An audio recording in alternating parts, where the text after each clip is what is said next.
always have to check the blinking light to make sure that my mic is on. How are you? How are you? I saw you yesterday. A lot of you. It's Friday night, and it's Quilt Nerd. It's a Quilter's Newsletter Friday. Every other week, we get together and we just read an issue of Quilter's Newsletter. It feels like we've been doing this for a long time. Hey, everybody. Hey, Sue. Okay. Gunny sacks. What's happening in the chat? We're talking about gunny sack. I love it. It's Friday night. It's Gunny Sack Friday night. Last time I saw you, I was feeling down. Gotta tell you, been down. Been pretty down. But I'm not saying like it's gonna be like this. No. Tonight, I want to hang out. I want to be here because you're my friends. And no, but it's true. And I it's like community, right? So I just kind of want to hang out. And what's tough about Quilter's Newsletter Friday is that I really want to do more work on it. Like we're going to read an issue of Quilter's Newsletter from 1974, the best quilt magazine ever until Quilt Folk magazine. That is a fact. But the whole point of this thing was that I want to do this with you and hang out with you. But part of the appeal is that I don't have to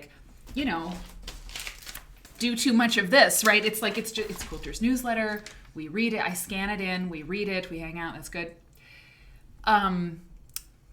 I started doing more work on it. I started pulling quilts from 1974, or 1975 to augment the content. And I was like, no, Fons, no, you can't do that. So what I'm really looking forward to tonight is hanging out. And the reason I mention it is because I just really want to do that. I really want to hang out because it's a weird week. And so tonight's show, if you're here for the first time, it's a little bit different. Hey, Ivy Kadivy, Mark, I need you too. I'm telling you. Oof, I'm telling you. So this show, this format is a little bit different. A lot of times on the normal show, I don't know, how is it different? I mean, it's different because there's chapters, there's segments to the show, and we yesterday we talked about cowboy quilts, and we talked about tobacco sack quilts, and we talked about all these different things, and usually there's this segment to the show, and we talk about these different things. But on Friday, on Quilter's Newsletter Friday, we just read this issue of the magazine. And so if you've never seen Quilt Nerd before, this is like a special edition. It's a special edition. And what I need it to be for reasons of mood and just to be realistic about making this show, we got to keep it loose. We got to keep it loose. I can't stress out about it because that's the whole point, right? Just to hang. So we're going to hang. And I have things to tell you, things to share with you. And I need advice. I mean, I need advice on something that is extremely important, and I'm not kidding. And you're going to think it's trivial, but it is not. So I'm going to get there. Let's see let's do this first though. Let's say hi to everybody. Oh, one of the first things is we have someone in the chat, and her name is Estelle Witherspoon. And Estelle Witherspoon is our mod. You remember that Streamlabs bot that started coming around because I did some setting for a bot moderator? Well, I could name the Streamlabs bot, and we don't like the Streamlabs bot because it's a little touchy. It's like if you do too many heart pluses in a row, which I fixed by the way, the Streamlabs bot's like, you did too many emojis or too many emotes.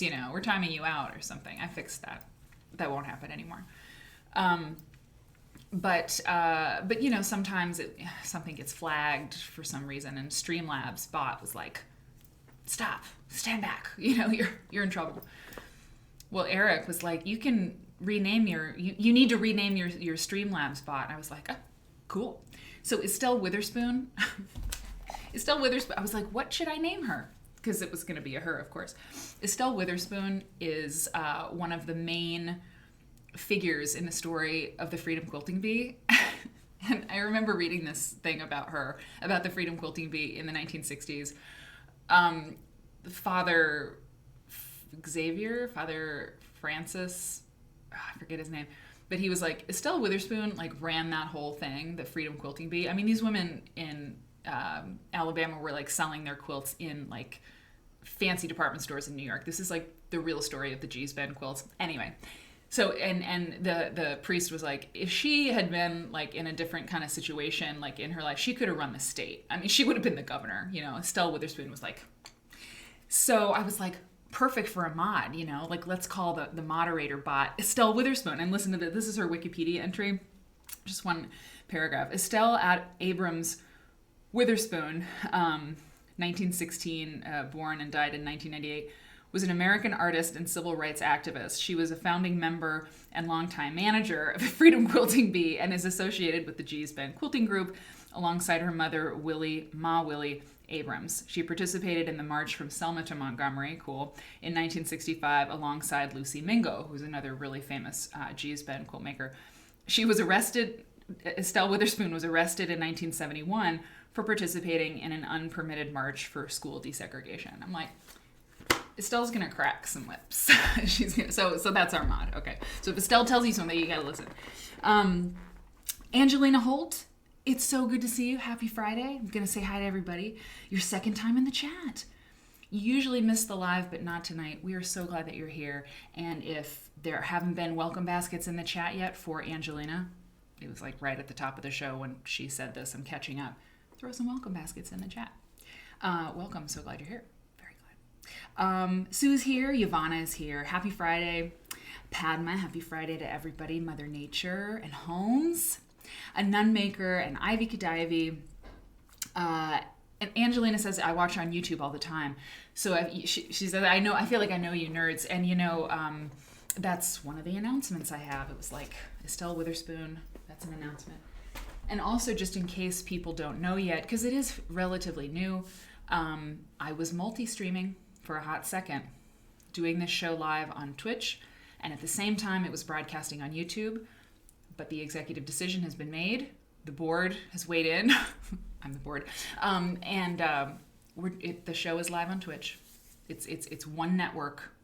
You know, you don't watch a show on ABC and NBC, you know, you watch it on one thing. And so the show is live on Twitch. It's the best experience, I promise you, for the show.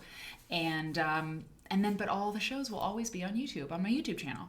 So it's like the best of both worlds, you know? Sonia is here. Excellent. Dee Dee Brew Crew. Hola. Indeed. Sandy tries. You can't stay long. Your grandson is with you. That is approved. Approved. Leave the show to hang out with your grandson. 1000% approved. But I'm glad you're here. NDH. Jessica, I just said hi to you like 9 times, right? Did I? No, Angelina. Angelina, Jessica. Jupiter's Nest. Jupiter's Nest just subscribed. That's so great. I had this moment where I thought my mic was off again. Thank you for subscribing. I appreciate you. That's very cool. That's very cool. And you know, that reminds me of my other announcement. But I'm going to get through this a little bit further. Hey, Myra, TGIF. Myra just walked through the door and fed the kitten. Oh, Lord. I'd like to feed a kitten right now. Oh, my God. What if I had a little kitten on my lap? Little quilt nerd kitten. That would be amazing. Myra says, I walked home from the hospital instead of taking the bus to wind down from the stressful workday. Girl. Stopped at the fabric store. Okay. And had a scoop of ice cream. Okay. So happy to be here. So I'm just going to point out that Myra you have this. You have kitten, ice cream, fabric, quilt nerd. It's like a jacuzzi. It's like a metaphysical jacuzzi, all of these things together. So awesome. Thank you for what you do for a living. And Mother Nature. Okay, El Riggs. Hi, Friday. Miss Cherry was your kindergarten teacher. Miss Cherry. Were you in a Miss Piggle-Wiggle book? Or perhaps some sort of Norman Rockwell painting, perhaps? Miss Cherry, indeed. An orange paisley granny dress with peasant sleeves. I don't know what's happening, but I love it. Yes, everyone is completely understanding the beauty of Myra's post-work walk home. Peasant skirts and dresses. Oh, I love this. I don't know what's happening, but I love it. Mrs. Ramelsberg. What was mine? What was my kindergarten teacher? Miss Bruette. She flicked kids on the head. Flick on the head. Bang. Not so great. I remember learning my alphabet. I really do. Yes, indeed. Granny skirts. I still don't know. I love it. Fiandor. Thanks. Oh, I didn't check my soundboard yet. Hang on. It's working. If you're new, we play that because Quilt Church. This is like church for quilts, you know? It's like we come here, we spend time together in communion with fellow nerds. Nerds in this particular, specific vein. We're nerds for quilts. That's what we do. We like to learn about them. We like to read about them. We like to make them, most of us, not all of us. We like to do that. And we like them because they're these like amazing objects. They're shapeshifters. You can never really put a price on them that makes sense. They're historical documents. They're like women's work, but also like just humanity. Like we're not like I've never said this before. We're not like a stoner group, like at all. Like at all. I'm not into it. I tried. It just doesn't agree with me. But like we're so contemplative about like what we love. We're so nerdy about it, and we're like, yeah. If we did that, it wouldn't be surprising. But we don't have to. We're not straight edge. I have Prosecco right here, and I'll be drinking it. It's Friday night. This is supposed to be the chill show. So that's what we're gonna do. We're gonna have a chill show. Gunny sacks. God bless you. The gunny sacks. I don't know. I don't want to know. Like, I just like that gunny sacks are happening. Mark Wesley, I missed you all. So busy. Tonight's the night for live broadcasts for me. He says, love all the replays. So grateful for you, Mary Fons, for all her time and knowledge. We need a syndication for the show. I'm definitely approving and applauding that idea. I think that sounds great. I think we need a magazine. Maybe we'll get one. Jessica McClintock. Oh, now I understand something about the apparel discussion. Okay. Oh my God. Okay. There's something that we talk about in this show. This show is special, and we know that it's special because we're special. But there is there's a vibe here. The universe is conspiring to tell us that we're doing something right. And I'm not woo-woo, I'm not, but sometimes, okay, we know things happen. You're all talking about gunny sacks and Jessica McClintock dresses. You're talking about apparel. Well, the thing I need advice on tonight is literally about what I'm going to wear to QuiltCon.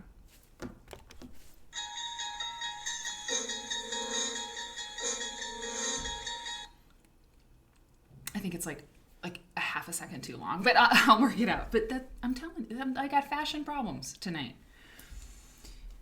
And now you're talking about Brendan, thank you for subscribing for Tier 1. You've subscribed for 4 months. I really appreciate you. There's a giveaway. I'm gonna say hi to everybody, and then I'm gonna tell you about the giveaway that's gonna happen. This is show number 86, and I'm gonna do a pretty awesome giveaway for the 100th show, the 100th episode of Quilt Nerd, which is happening next month. Oh, Brendan, I'm so excited for QuiltCon. I am for sure, except for this problem with my wardrobe. Let's see. Sandy tries. I'm so excited that you're here. Teacher Stitch, catching alive after a long week. God bless you. Let's see. Okay, Sandy, you're going to go to QuiltCon and you're going to meet your niece and sister there. I mean, I'm excited. I've let go of the idea that I'm not going to go. I'm going. Which is why I have a problem with my clothes. Let's see. I think I got everybody. I think I have Quiltner Deb. Hello. Sonia. Maybe. SJ. Hello. Don't get bangs. Oh my God. I love the diversity in our group too. Thank you, Myra, for pointing it out. It's very Awesome. Don't get bangs. S.J. Pepper, who are you? Who is S.J. Pepper? Don't get bangs. I love bangs. You know what? Remember, this is the chill show. This is a show where you just hang out. I mean, look, maybe it'll be like Quilter's Newsletter Friday, or literally let's just talk on the live stream Friday. I'm gonna admit something. I'm not proud of it. I have you might have noticed, I don't know, probably not, but I have a cowlick back here and then right here. So my part, it's never happy. So I realized, I was like, why? What is going on? But when I have bangs, it doesn't matter because I have bangs. But when I don't have bangs, it's a problem. So bangs are okay. Okay? S.J. Pepper. Mark gifted a tier 1 sub to the community. That's so awesome. I appreciate that. And Sandy tries. Mark gave you a subscription. And that's something that you can do on Twitch. You can't do it on YouTube. It's one of the many things that you can do on Twitch that I think is really awesome for a live show. People do it all the time. They gift a sub to somebody. And I don't know, I think that's such a cool feature. So welcome to the subscription thing. It's great. Mother Nature's cleaning. Love that. Little Bird Stitch is here. Hello. Ella Riggs. I said hello. Jupiter's Nest is gifting a sub. No, 2 subs. You are gifting 2 subs, Jupiter's Nest. Gall59 and Nerdy Janice are now subscribers because of you. I love that. That's so awesome. Hey, Liz D. Liz D is here. God, this is great. Life coach. The auto mod held something. This is great. So the auto mod that I can see held a message for the reason of bullying. Get this is great. So I have to approve the comment. I'm gonna allow it. Here's the comment I'm allowing. Kitty Hannah, don't worry, you did nothing wrong. Here's Kitty Hannah's comment. Hey, just got home from work. I'm an ICU nurse working in COVID ICU today. You have no idea how happy I am to listen to you nerd out about quilts while I unwind. You got flagged for saying you nerd. That's amazing. How has that never happened before? Maybe nobody until this moment, Kitty Hannah, has said you nerd. I'm going to approve. I'm going to allow it. That's very funny. I'm sorry that you even had to wait for that moment, because this show is dedicated to you, Myra, anybody who works an essential worker position, specifically in the medical community. But you know what? Anybody who had to go and be, among people who, may or may not be vaccinated, whatever. If you had to do that today and it sucked, this one's for you. Goofmeister, I almost said good morning. Good evening. Piggle Wiggle. Thank you. You got it. Hey, Dana. Catching the live stream, driving to a camping trip. What? I think you're in someplace warm, I think. Could be an Arctic camping trip. It might be. Estelle Witherspoon already thanked you. Allie Wilk. But I'll thank you too. Thank you for following. That's awesome. Lauren Croon. Has anyone put out a merch idea? I'm getting hot. For shot glasses. Oh, God. I feel like somebody did say that at one point, but no. That's not written down. I'm going to put it... Well, that's weird. In my notes section for merch, shot glasses. Because if you're new here, we got to say it, because there's people new all the time. My friend Mary Kate and I... And Mary Kate, who is the other Mary Kate, who's often in the chat, catching the show. We have a drinking game. And now the Quilt Nerd Show has a drinking game. And we take a shot anytime we read the following words. These aren't your grandmother's quilts. It's something that people write when they write about quilts and quilt people in the news, because they think they're So clever. Because they're like, quilts are for grandmas, or they're made by grandmas. And we're like, there's a lot more to that than, you don't even know. And so anytime, anywhere, any of us are, wherever we are on the planet or off the planet, if you read that or hear someone say it, you take a shot. And we've done it twice. And the last time we did it, it was because I was in an article in CNN Style talking about quilts, and the headline, the title of the article basically had that in the title. So I don't know what that means. I only did the one shot of tequila. I think that's going to be the limit on the show, but we did it and it was really fun. But yeah, these aren't your grandmother's quilts on a shot glass. Yes. Or like, these aren't your grandmother's shot glasses. That'd be pretty good. No, it would be really good. It would be great. I think, what if this shot glass just was embossed with like grandmother's quilts or something? I mean, we'll figure it out. It's very good. We're not like a cult. Yeah, exactly. Quilt church. Oh, peace. Holmes, I like that. Quilt church. Peace. Get it? Did you all see that? Like, piecing. I mean, maybe I don't need to say it to you, but because they're homonyms, peace and peace. Okay, now I'm really explaining her brilliant thing. But yeah, quilt church. Peace. It's good. It's good. It's good. Whew. Quilt church. Peace. It's very good. It's very, very good. Chili. Oh, chill is good. Okay. I thought Sue said chili is good. I was like, what are you talking about? Chili. We're not straight edge. Hell no. It's an improv show. It is an improv show. Yes, and it's a quilt show. That was my little improv joke. Amaretto. Oh, there's amaretto in a nun maker's hot chocolate. I love that. Love that for you. I do love it for you. Hey, So Demented. 38-year anniversary. Congratulations. That's awesome. Man, that's awesome. I'm going for that too. I'll be almost 80 years old. I'll be 80 years old. I'm in. I'm staying married, man. He's not gonna get rid of me. Your dog.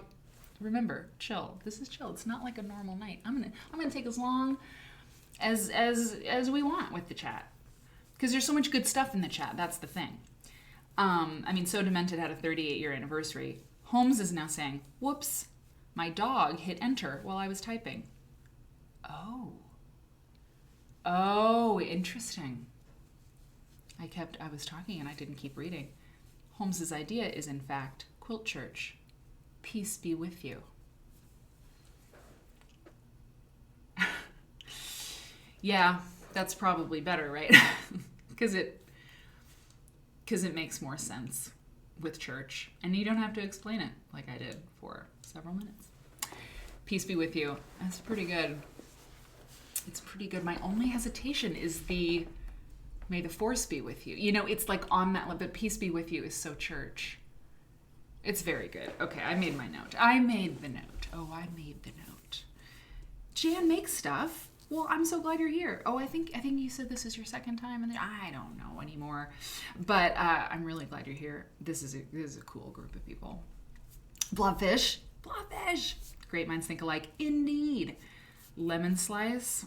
Molly. This is amazing. This is great. Ooh, guess what? Mary Kay Waldvogel emailed me that she sent her huge file of Bertha Meckstroth research like yesterday. So that whole book thing, moment type situation, that's like, it's progressing. It is. I mean, that sample chapter is all I have to do to get a book proposal put together for that 12 Amazing Quilters book. I mean, I think, obviously we should do it. So that's what's going to happen. So progress is being made, Molly. I wanted to tell you that. Friends don't let friends get bangs in a Flinster.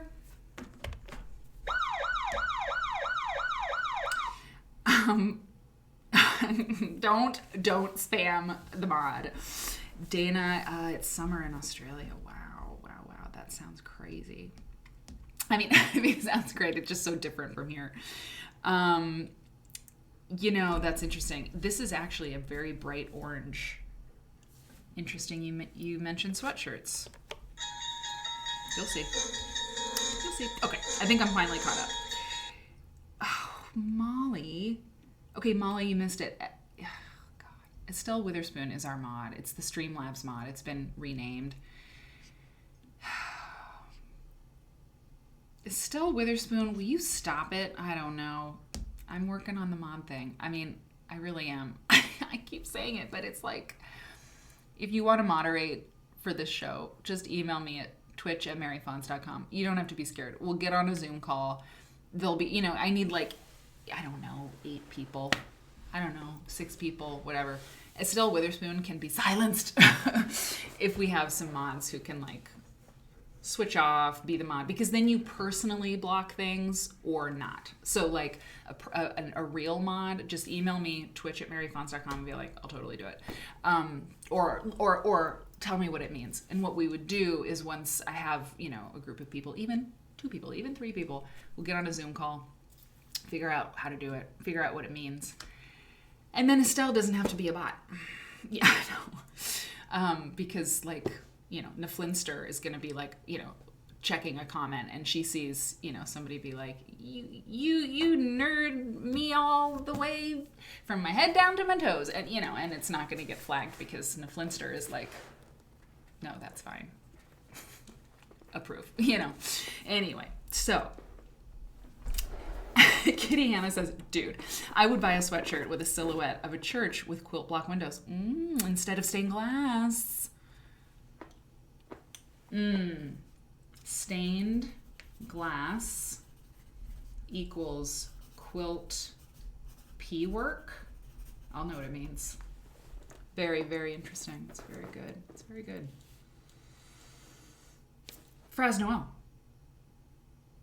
Yes, exactly. Let us take advantage of the fake person. Yes, exactly. So you can just yeah. I think I put a list of words that you can't say in the chat, and it's the usual suspects.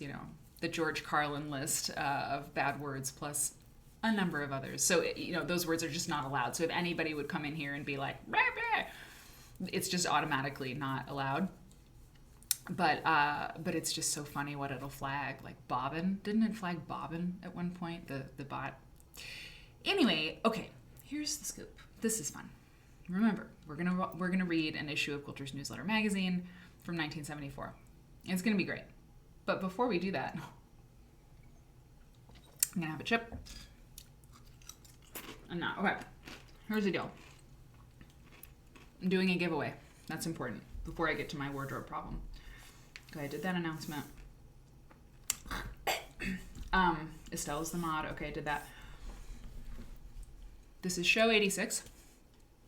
And, I mean, it's amazing. It's amazing. So cool. And the most important thing about the show is that it's you and me, and we're together. Because without you, the show doesn't happen. Without me, the show doesn't happen. We got to do this together, So, we'll come back to the quilt that's behind me. It's all very relevant. So, to the show tonight. So, I gotta get small. Small. So, on the last, or a couple shows ago, we talked about Margaret Wood, who's this amazing quilt maker who was a fashion designer for a lot of years, and then she turned to making quilts.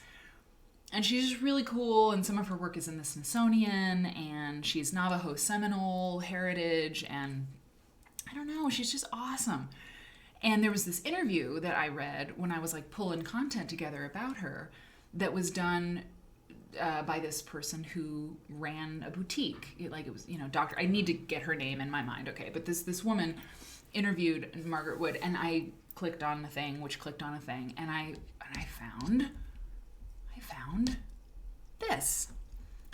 Beyond Buckskin is this woman's online shop. And Beyond Buckskin is extremely cool, okay?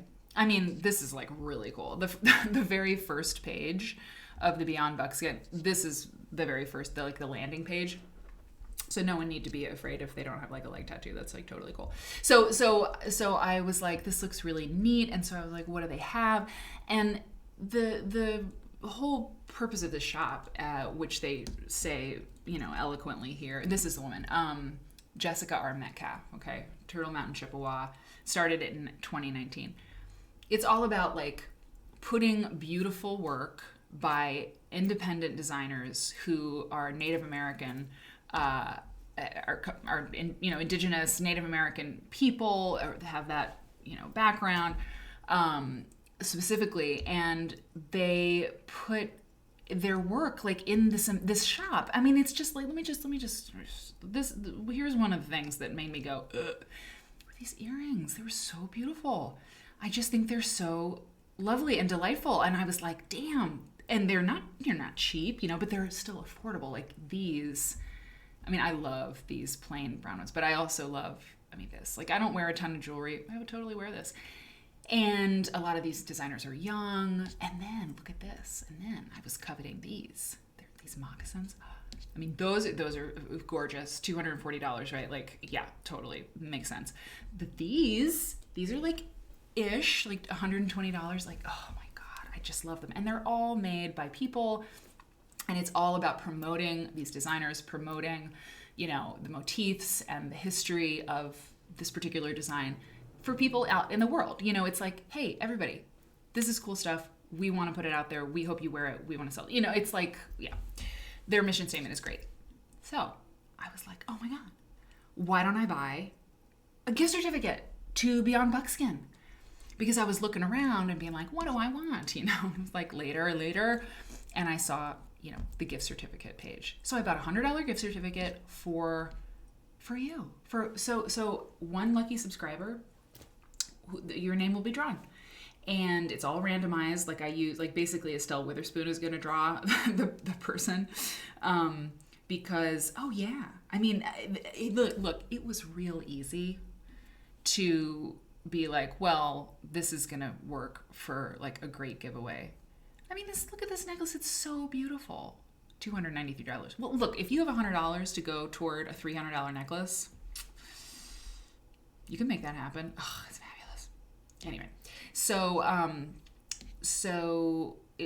yeah, I forget what I was saying. Oh yeah, Estelle's gonna pick the winner, and then you'll get it, and we're gonna draw, or I'll click the button that gives the winner at QuiltCon. I did forget. I know I love a statement necklace. Molly. I forgot to figure out which exact. Oh, that's a wallet. That's really cool. Oh, it's beautiful. I would probably ruin it very quickly, but it's great. Oh, it's really great. I forgot to figure out which exact day it will be, but I'll tell you. Anyway, so you need to be a subscriber because, you know, if you can follow the show, and I hope you do, and you don't have to be a subscriber to watch the show. The show is free. But if you're a subscriber at just $4.99 a month, you get to not watch the ads that I have definitely found out are playing. You don't have to, well, what else don't you have to do? I don't know. You support the show. It's great. It encourages me hugely that people subscribe. It's really motivating to me. It's really motivating. And if you're an Amazon Prime member, you get a free Twitch subscription every month. You just get this like free one because Amazon owns Twitch. So they're like, go to Twitch. And Twitch isn't just gamers. I mean, obviously, I'm the pioneer. We're the pioneers. We're going to get more quilt people on here because you know what? More quilt people should be live streaming, period. They should be live streaming classes. They should be live streaming just sewing. There are Twitch channels that are just people sewing in their studios. Poke around on Twitch. Go on the craft thing and poke around. A lot of the people who sew on Twitch, and they just turn their camera on in their studio. And they like talk to the camera and they like say, hey, on Twitch. Quiltoni does that. A lot of the people who sew on Twitch are doing like cosplay, like Comic-Con, like costumes and stuff. There's a good amount of knitting. Artists, like illustrators and sculptors and stuff are doing stuff. But I just think Twitch is going to keep becoming something that isn't just gaming. I do, and they're putting money into it too. And so what I'm hoping is that we're just way ahead of the curve. That's. I mean, from the start, I'm like, no, not YouTube. No, YouTube will go the way of the dodo. Not for a long time, but Twitch it's next, man. It's next, and we been new. So, I like those earrings too. God bless it. Yep. You're Stell's favorite. That's really funny. The beaded pouches, yeah, completely. Hey, Cork Quilt. Quiltoni sells very reasonably priced items. That's great. And, you know, I should figure out how to do a, I'm Estelle's favorite should be on merch. Oh my God. Yes. God, you're smart. But it's real nice to do a show with extremely smart and funny people. Because, I mean, like the merch plan is basically set. I mean, it's not set. Keep them coming. I got to open the window. I opened it and I was cold. Now I'm warm. I got to open it again. But the show, it's fine. I'm talking to you. This is a voiceover. The show is going on. You've got sound. Sound quality is fine. Okay, nobody worry. Okay. All right. We're going to get to the magazine. We'll get to the magazine. We're going to read a Quilter's newsletter from 1974. Where's Dee Marie? Dee Brooker says, my daughter worked for Twitch a few years ago. Interesting. Oh, that's very interesting. I have questions. I mean, I really want to get in touch with somebody over there. Anyway, let's see what you said. My daughter worked for Twitch a few years ago, and she reached out to me because they were looking for sewers and quilters to have their own show.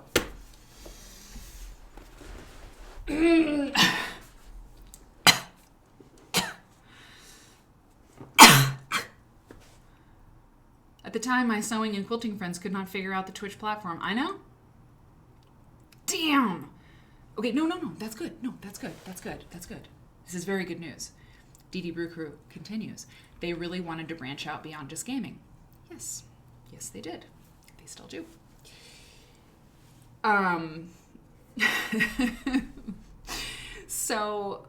So, I mean, that is also what I want, there should be more people. I mean, there's like 18 million quilt makers in America, for goodness sakes. And here's the thing about live streaming. It's a new medium. It's a new, like, nobody's really live streaming yet. Now, maybe people are, and I said yesterday, I got to do more modern quilt stuff in the show, because I get real interested in the old stuff, and I get real interested in the art quilt stuff, but I got to do contemporary art quilters, and I got to do modern quilt makers. But so maybe people are doing live streaming. I don't know. Maybe they're doing it on YouTube, but I don't. Look, we've got retreats, we've got magazines, we've got patterns, we've got downloadable patterns, we've got Facebook groups, we've got shows on TV, we've got like magazines, we've got all our stuff, but there hasn't been much that's new. Like, we haven't had like a new thing to do and enjoy, and like a new way to get our like quilt fix, to live our quilt life. Well, this is new. A live stream show like this is new. Oh, podcasts. I would say podcasts are probably the last new thing, where it was like, oh my God, there's this new format. There's this new format, and it's podcast. And I've said it before, love our podcasts, love them, need them, want them. But podcasts are audio. You may have noticed. Live streaming is visual too. So to me, Brendan said it's a visual magazine, or a digital magazine. And so I think that more and more people are going to be like, oh, awesome. There's a new way to like feed my quilt self. Fabulous. Like, let me go to Twitch and find all the quilting channels, and we will have been here first. It just works, man. It works. Twitch is a stretch thing for people because it's new. I get it. Same. But the content is not a stretch. I mean, this works right? Like we like it. It's fun. It's not like, it's like, it's simple, you know? I'm showing you the stuff. I got a show ready for you. Let's talk, let's chat. Let me show you this thing. Okay. You know, it's not so crazy. But yeah, Twitch it's a hurdle. But you know, Instagram, Facebook was a hurdle for people, you know? It'll normalize, believe me. Oh God. Okay. I just missed a few things, but I just have to go back. Estelle Witherspoon is ruthless. I love it. I speak in all caps, says Molly. I do too. I just wanted to say, oh yeah, here, no, okay. Yeah, I went too far back, but I wanted to say, okay, SJ says, while you're fielding requests, please can I suggest we change Quilt Nerd After Dark to Drunkard's Path? You also said at one point that you don't live stream your studio because people would see why you don't get anything done very quickly because you're just scrolling through the internet and drinking wine. I thought that was very funny. I think that should be your channel. You should all have Twitch channels. Like, seriously. I mean, all of you are not going to want to do that, but you could turn on the camera in your studio. It all looks a little easier than it is. It takes some time. But you got this. And Dee Dee Brew Crew, I might just be tapping it. Dee Marie! I knew you were out there. I was hoping you were. Awesome. Yeah, right? Twitch we're all about Twitch. But maybe I can, like, get your daughter to, like, hook me up with someone at Twitch. Thanks, Dee Dee Brew Crew. I understand your live streaming. Live streaming is not that simple with lighting and cameras, etc. Oh my God. It's crazy. Okay. Cork quilts. And then we're going to go on to the next thing here. Do you know why Pat Sloan left her American Patchwork and Quilting podcast? Sounds like the lead up to a joke. But but she was awesome and interviewed people for over an hour. Now the hosts are very nice, but spend a lot of time pushing products and maybe 15 minutes talking to quilters. Interesting you mentioned that. I don't know about that. APQS, eh? Well, as we're going to see in just a minute, just two shakes of a lamb's tail, that the commercial nature of this stuff just tends to take over. It grows like weeds. Hey, Civvy Mac. Woohoo!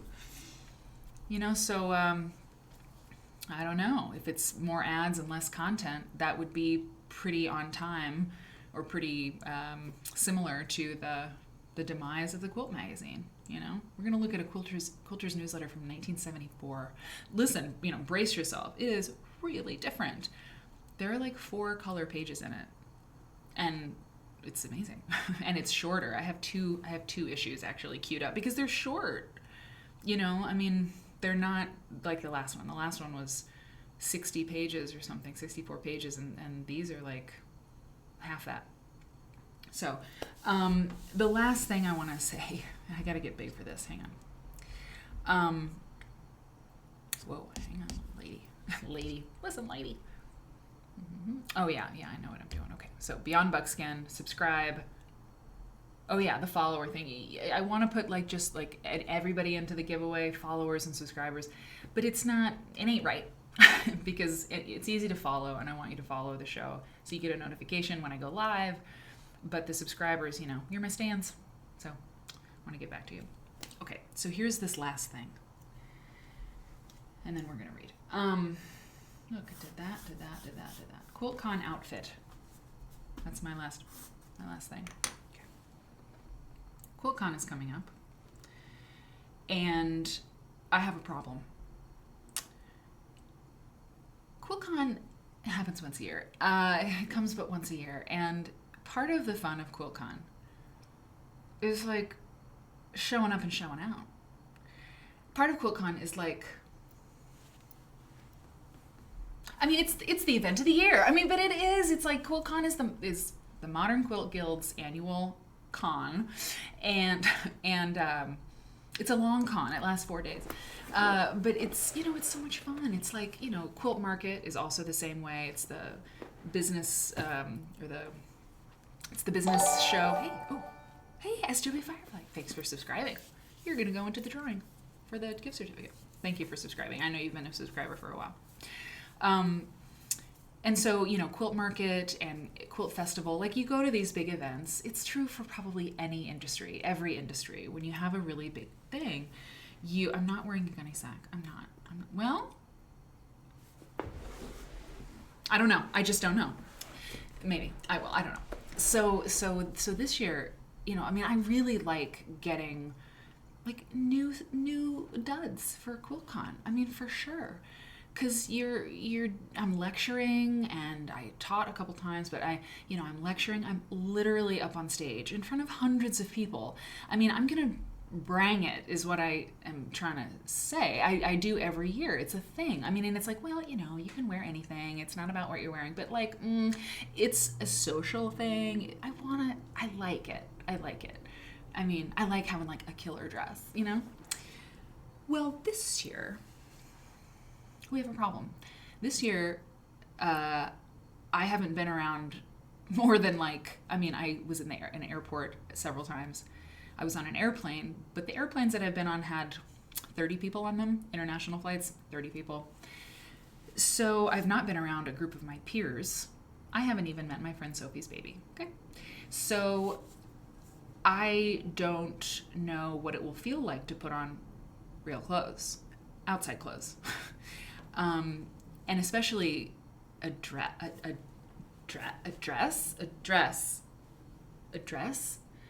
and heels. And I know I don't have to wear that stuff, but I like that stuff, but I also don't feel my physical best.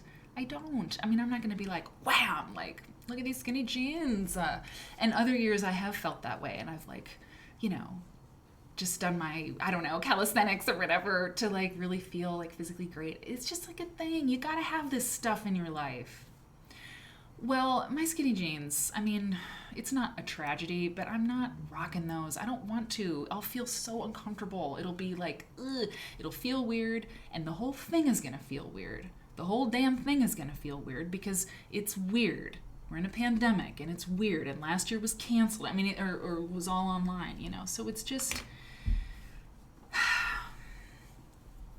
And so, I had an idea. It's also expensive. I mean, I don't have a thing to wear, which is kind of true every year, but... So then I thought, okay, SJ's wearing a tie-dyed sweatshirt and tie-dyed pants, but they're like different tie-dye. Subscribe to my channel for more fashion tips. Okay, well, here's the thing. And Aunt Angelina says, Mary, I haven't worn pants since this started. Same. Almost same. And I do love calling them like inside clothes. Like we've all been wearing our inside clothes. And what's the weather like? Oh yeah, so QuiltCon is in Phoenix. And what is the weather like? I mean, I think it's like nice, but chilly at night and whatnot. Wear a fleece jumpsuit. Write down. You don't know how close you are at this moment. So here. They canceled the toy fair in New York. Well, that just says everything we need to know about the way the world is right now. So I have located in my life, it's been some years now, the best sweatpants. Yeah. Oh, no. The best sweatpants and sweatshirt. It's not this. I read an article years ago in New York Magazine. I love New York Magazine very, very much. It's one of the best magazines that was ever made. Excellent writing, excellent editors. And years ago, I read this article by this girl, and she was like, let me tell you something. I get stopped on the street when I'm wearing these particular sweatpants. She's like, I cannot wear them out in New York City without somebody being like, I'm sorry, I love those. Where did you get them? She's like, and you're not going to believe it. You're not going to believe what they are. She's like, they're Jersey's brand sweatpants. Oh, I got to get small. Jersey's brand sweatpants. And I was like, well, you don't have to tell me twice, hip chick from New York City. And so hang on, I'm at the Amazon store, but I don't know why I can't go back. So, okay. Okay. So I went over to Amazon. Look, $10.93 for this. It's men's, and they're men's sweatpants. Jersey's men's sweatpants. And I think she's wearing a men. I get the men's. Look at this guy. Look how cool he is. But the sweatpants. I know this is the sweatshirt. Let me just live. Let me live. Hang on. Jerseys, sweatpants. Look. Buy it again. Look, buy it again, Mary. Buy it again. I love the turkey red too. Joyous Fibers. I'm wearing them. I'm wearing them right now. They're amazing. $17. Look at this, 2,000. 2,840 people. 4.3 out of 5 stars. I'm telling you, they're great. And here's the problem. The only problem is don't get any of these. You see these? Terrible. Go away from them. Do not get them. Get these. And look, they have all these different colors. And believe you me, I have many of the colors. See all 20 options. Look at this. Pink. Dusty pink? No. Blue. I mean, I have navy. I have burgundy. I have the aforementioned red. I have white. I know, stupid, but I love them. So I was thinking, pockets? No pockets, Mother Nature, no pockets. Gunny sack. Molly, you have a gunny sack dress? People click on the link. I mean, I need to see it. Wait a minute. I gotta click on it. Okay, I'm clicking on it. Oh my God. Oh my God, Molly. Oh my God. Oh, look at your little face. Did you know you were going to be on the show? I didn't either. I didn't know that it would open up the thing or not. Oh my God, little pumpkin. You know what? You know what's really weird? You're just not even gonna. You just can't even. It's really creepy to play that while we're looking at Molly's face. Just like here, just watch this. Sorry. Oh my God, I needed this so bad. Just wait. Watch.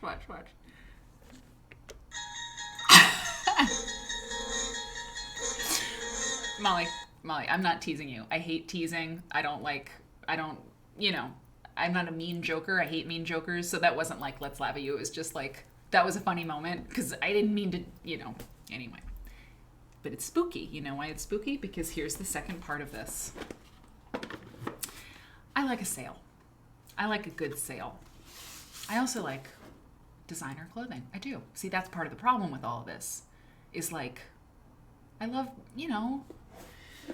I don't buy things full price. I can't, but I love getting a deal. It's like if it's on clearance and it was $2,000 and I have an extra 20% coupon, oh, yes, that is my jam. And that's what I would usually do for QuiltCon. Okay, Molly, wait a minute. I really no, you have to be up there. You have to stay up there for a second. Is that okay with you? Are you okay?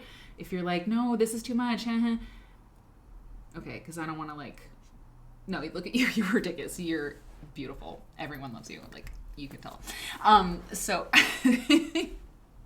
get bangs. So you see where I'm going with this. It's like, what if I got a fresh couple of jerseys, monochrome, new, pink and pink, a red set, brand new. I mean, look, at $18, I could get a different color for every day. And in my performance artist soul, this makes me very happy that I would wear the same thing, but with different colors every day. I would be comfortable. I could focus on all the other uncomfortable things that are going to be happening, like COVID-19, Omicron, people who are also anxious all around me. There's going to be a lot. So I don't really want to have, pardon my language, I don't mean to be vulgar, I don't really want to have a pantyhose wedgie. Okay? Seriously, I don't. So I was like, fuck it, I'm going to wear jersey. I'm going to wear my jerseys. Fresh, funky fresh, dressed to impress, ready to party, as Missy Elliott once said. So, but then,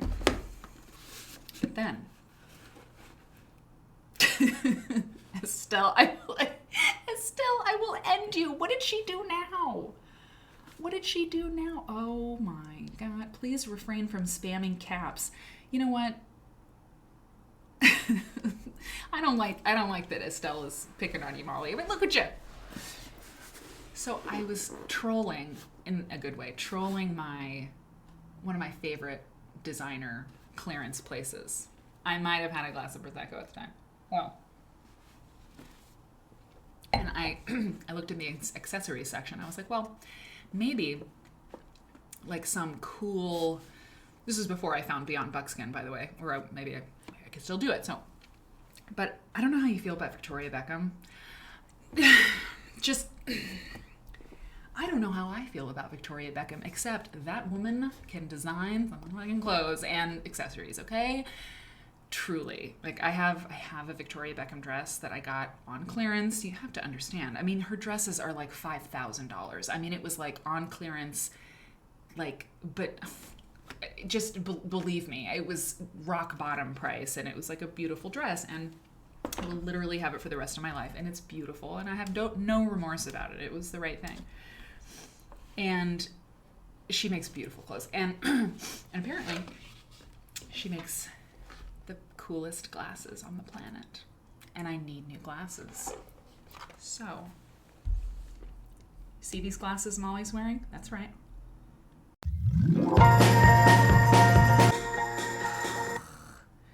Molly, okay. Hang on now. Yeah, that's better. Okay. So I bought a pair of glasses. Last pair. Final sale. That's how you get it real cheap. Final sale. And I was like, I'm taking a gamble, but I'm doing it. The glasses arrived yesterday or the day before. I've never loved glasses more in my life, and I've had some good ones. So I thought, what if I wear these and my jerseys?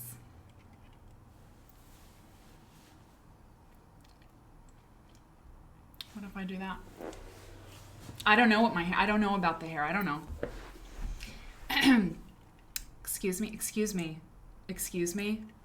Hi, which way is the bar? Thanks, thank you. Yeah, thanks. No, I'm good, thanks. And I mean, I love them. I love them.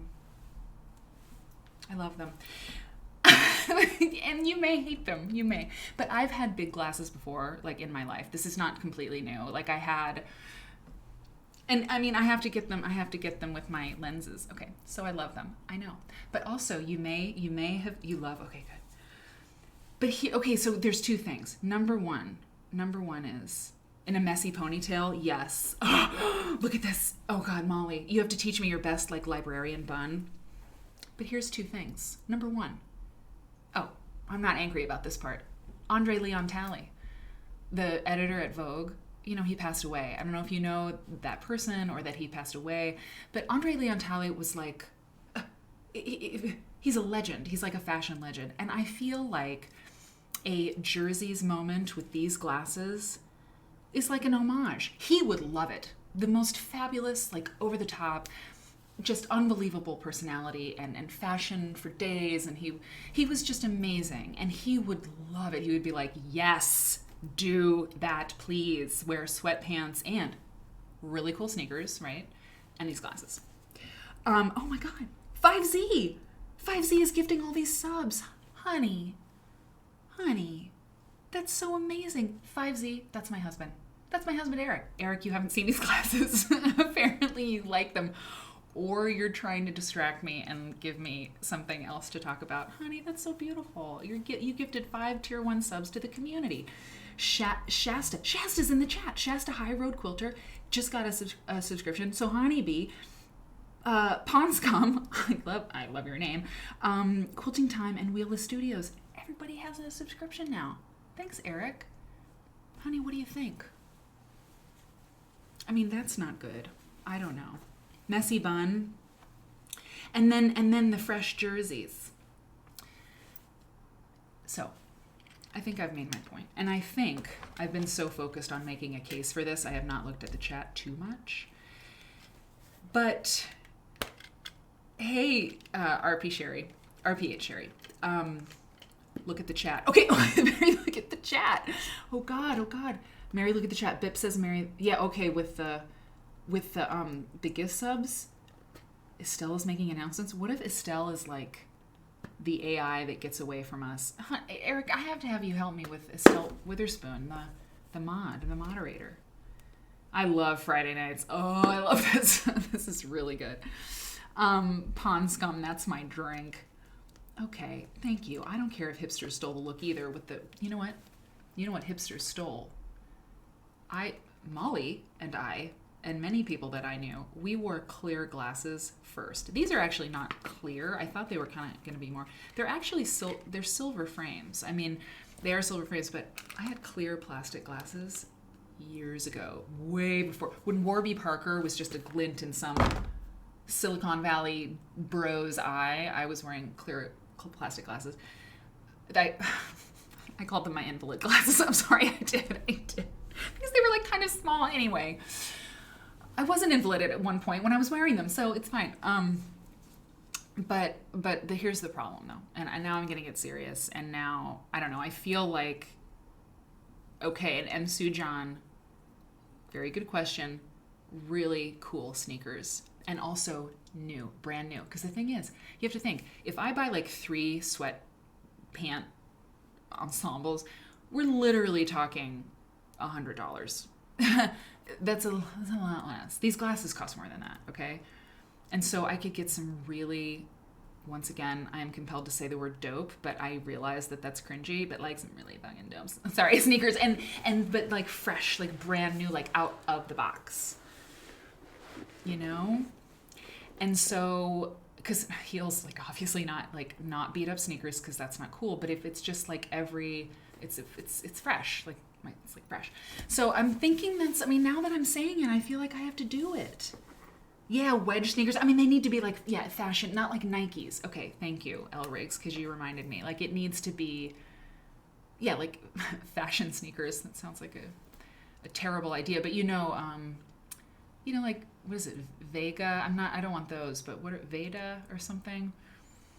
Those were really popular in London, but that's what I'm talking about. So everyone's like, what's the problem? You keep saying there's a problem. Well, here's the problem. Okay, I'm talking. You know, we can't forget this important part of the ensemble. The mask. I mean, this is going to ruin everything for everyone. These glasses are cool, but I mean, it's just stupid now. Chucks. Yeah, Chucks would be good. Hey, Mary Kate, by the way. And now, look. Hey, Allie Wick. Freaky Fresh. Thank you. That's what I'm talking about. Fresh, funky fresh, dressed to impress, ready to party. I am hearing Under Construction, Missy Elliott, the entire album in my head, which I listened to until I literally wore out my compact disc. Prairie Susie, draw a mustache on your mask. I mean, so anyway, I think I've made my decision that yes, I'm doing it. I'm doing it for Andre Leon Talley, for comfort, for who cares? Like, who cares? Who cares? Nothing matters. Nothing matters. Do what you want.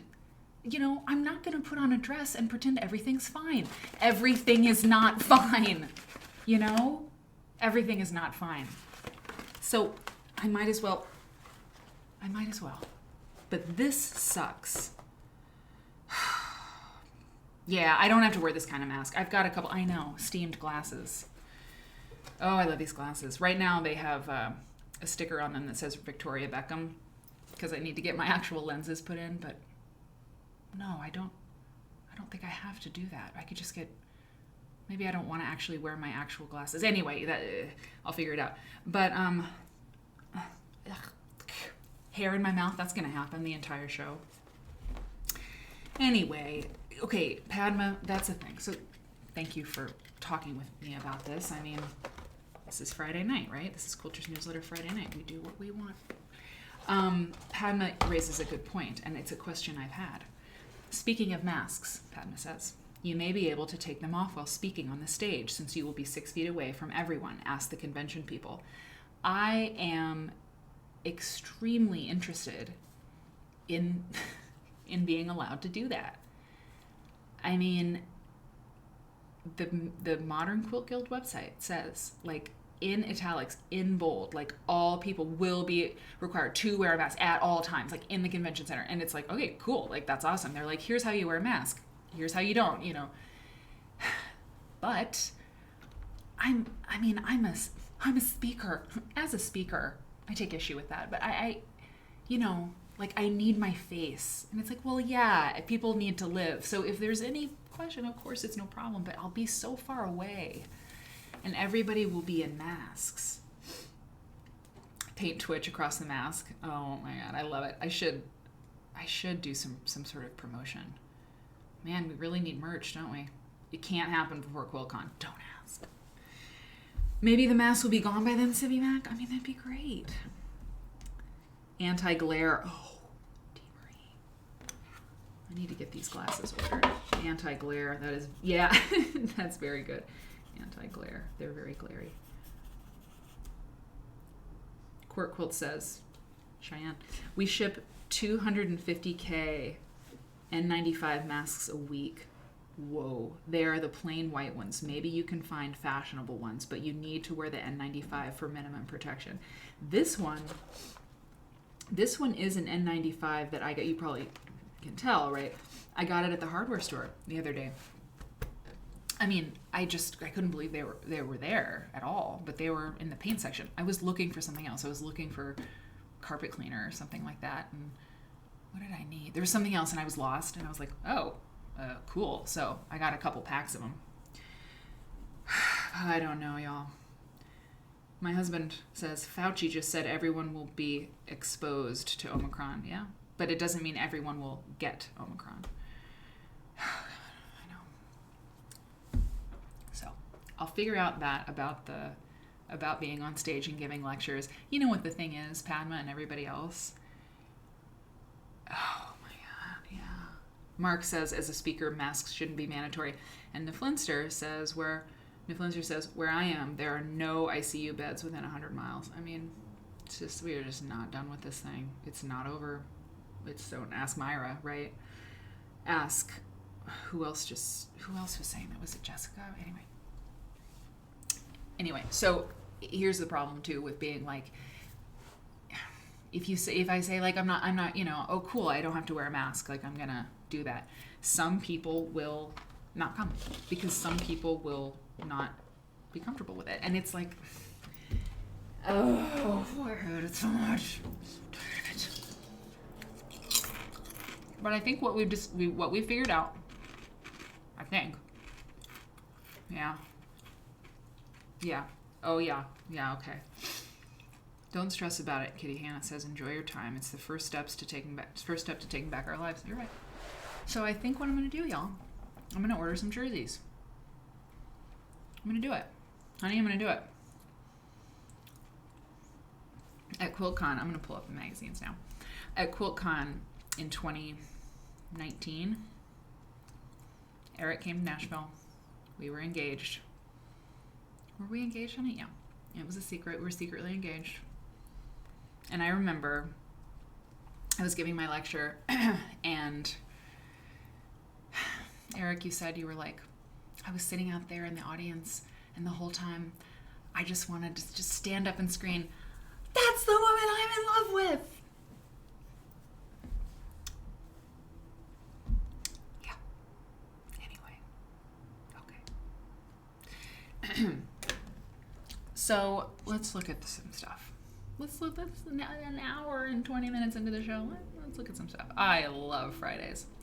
I really do. This is the quilt that's behind us, and the reason that we have it is because it is, well, let's just read ahead. Look at this. It's this. It's the quilt that's featured on the 1974 February issue of Quilter's Newsletter magazine. I know. Isn't he great? He's so great. It is sweet. So Quilter's Newsletter in 1974 didn't have much color in it. So I was like, but I know what that is. Because see, look down here. Kaleidoscope. Hang on. Can I zoom in like that? Oh, yeah. Whoop, sorry. Look, it says Kaleidoscope section from the American Pieced Quilt by Jonathan Holstein. Who knows? Jonathan Holstein might be watching right now if he wasn't scared away by all this chit chat. I mean, just because the show's supposed to be about quilts, and well, it is. Quilts are life. Quilts are life. So the show's about life. Show's about quilts. So this is the quilt though in color, because I happen to know what quilt she's talking about. So I'm going to read to you a little bit about it. I'm gonna read that. It's so weird. Oh, okay. And I'll zoom in here. Dee Dee Brew Crew, you remember Mary's red dress in Nashville was fabulous. Yes, it was, with the polka dots. I remember, I was like, if you can't wear a ruffled polka dot dress in Nashville, Tennessee, where can you wear one? I loved it. It was great. I felt really sexy. I was in love. I mean, I just fallen in love with Eric, my darling. So I was like, oh, rocking it. I'm glad you remember. It was memorable. And I think it was good, but yeah, I think it was good. Okay, so this is Kaleidoscope, Pennsylvania. Huh, well this says 1910. Interesting. Hey Nerdy Janice. Good, hello. It's good to see you. Nerdy indeed. Well, you have been, I was going to say you've been missed. You have been. Anyone with nerd in their name, you're initiated, you're here. We are very glad. And the show's been just cray. So watch out. Watch out what you're getting into. Okay. 72.5 by 67, this quilt. This is what Jonathan says in Abstract Design in American Quilts, a biography of an exhibition. And this book is about the show, Abstract Design in American Quilts, which is the Whitney show in 1971. So this is a book about the whole thing, which is great. It's beautiful. This noble ruin of a quilt was a great teacher. Analyzing its basic block taught me a good deal about quilt design. It showed me the way dependent blocks, which achieve their ultimate visual results by linking with others of the same design to form larger patterns, worked. It taught me also that bad condition was no bar to beauty, that red, white, and blue was a potent quilt color combination, and that light, mid-range, and dark tonalities could be manipulated to produce very lively optical effects. Through it, I discovered the type of quilt in which larger and smaller effects trade visually, and the mechanism which makes them work. I used a detail from it in The Pieced Quilt, that was his other book, okay, where this first appeared, to show how a simple block may build complicated effects, and it has been illustrated all over the world as an example of American patchwork. Not bad for a wreck. It has been conserved in honor of its latest public appearance. So who among you? It was pretty hot. Okay, my Post-its are green screen green. Oh yeah, that's right. Mary Kate, exactly. The tabs. So, has anyone made a Kaleidoscope quilt? I have, and let me tell you, this thing is fun. Here's if you've made a Kaleidoscope quilt, put a 1 in the chat. It's 2 blocks. Yeah, 2 blocks. It's 1 block. It's a 1 block quilt. There are no curved seams. And it's paper pieced. That's the way I did it anyway. I'm gonna zoom in here. Okay. Let's see, can I do that? Yeah, I can. Hang on. Oh boy, this is gonna be good, people. This is gonna be very, very good. Hang on now. Hang on. Look at this. Look what's gonna happen right now. This is what's happening. I'm gonna do this. Just wait for it. You're gonna be so glad. You're gonna be like, oh my God, this show's come a long way. Whoa, no. Okay. Just a second. Seriously, it's because what I'm gonna do is I'm gonna put the quilt on a Jamboard. Here it is, so I can really isolate the block, which is what was recommended by one of you quilt nerds long ago. Okay, check this out. Look at this. Ah, it's so great. Okay. So let me show you what's going on here. Let me show you. So if you've done it, I gotta look at the chat and see who has. Hold on. Hold on. Hold on. Hold on. Okay.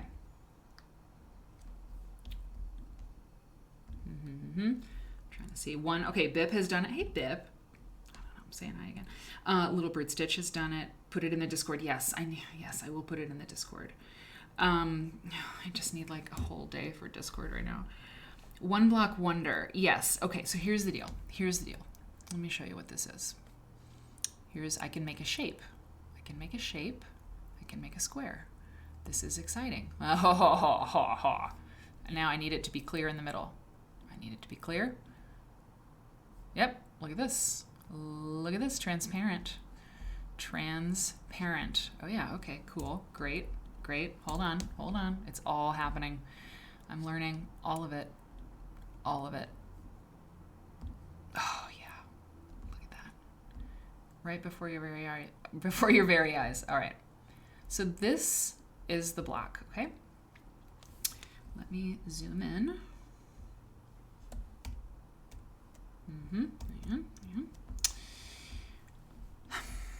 Yeah. Okay, I want to zoom in, dude. Let me do it. Let me zoom in. Okay, it doesn't like that. That's fine. We're gonna zero in right here. Can I think you can see it. What is this screen? It's Jamboards, Eric. It's Jamboards. I just want to. Okay, that's fine. Hang on. Let me try this. Well, I don't know. I just hate that. I zoomed in so much, and then it stopped letting me zoom in. Oh wait. There's always a way. There's a way. Where there's a will, there's a way. Okay. This is as big as I'm going to be able to get it, though. Okay, check this out. So the block. This is the block. Okay. Do you see? Just look at the darker pieces. In fact, the way I'm looking at it on my screen down, like my Streamlabs thing that I'm looking at, that you're all looking at with the chat on it and everything, the chat on the screen.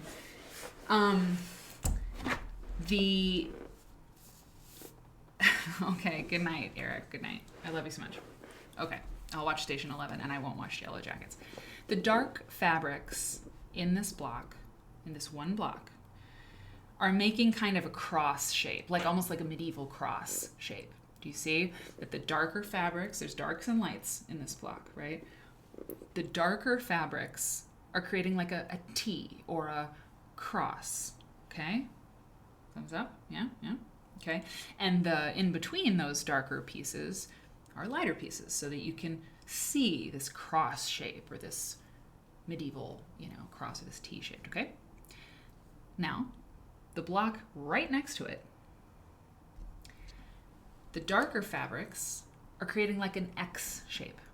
An X marks the spot kind of shape, okay? It's the same block as this block. All that is different is that you are changing where the dark fabric is placed. Because if you see, it's a little bit harder, but look here. Look how if you just let your eyes see the lighter fabrics, are they making an X? Yes. The lighter fabrics are making an X in that block. And in the one next to it, they're making a cross shape, a T shape. So it's the same block. You just make two versions of it. One, well, you make a bunch of them. You make one half of your blocks with dark fabrics making the T, and the other half of your blocks with dark fabrics making the X. And that is all you do. And I paper piece them because, oh my God, it was just way, way, way easier. And I think just the precision that you get was way better. And so I mean, now this is getting pretty hard to describe on this, but I made wedges. I made like these wedges and like 2 and 2 and 2, and then sewed those together, and then sewed the 2 halves together. I forget that part, but it was. I mean, I love my quilt. I should have brought a picture of it. Anyway, no, because I'm not supposed to work that hard on Fridays. Damn it. But does that make sense? Do you all? Can you see the what I'm talking about?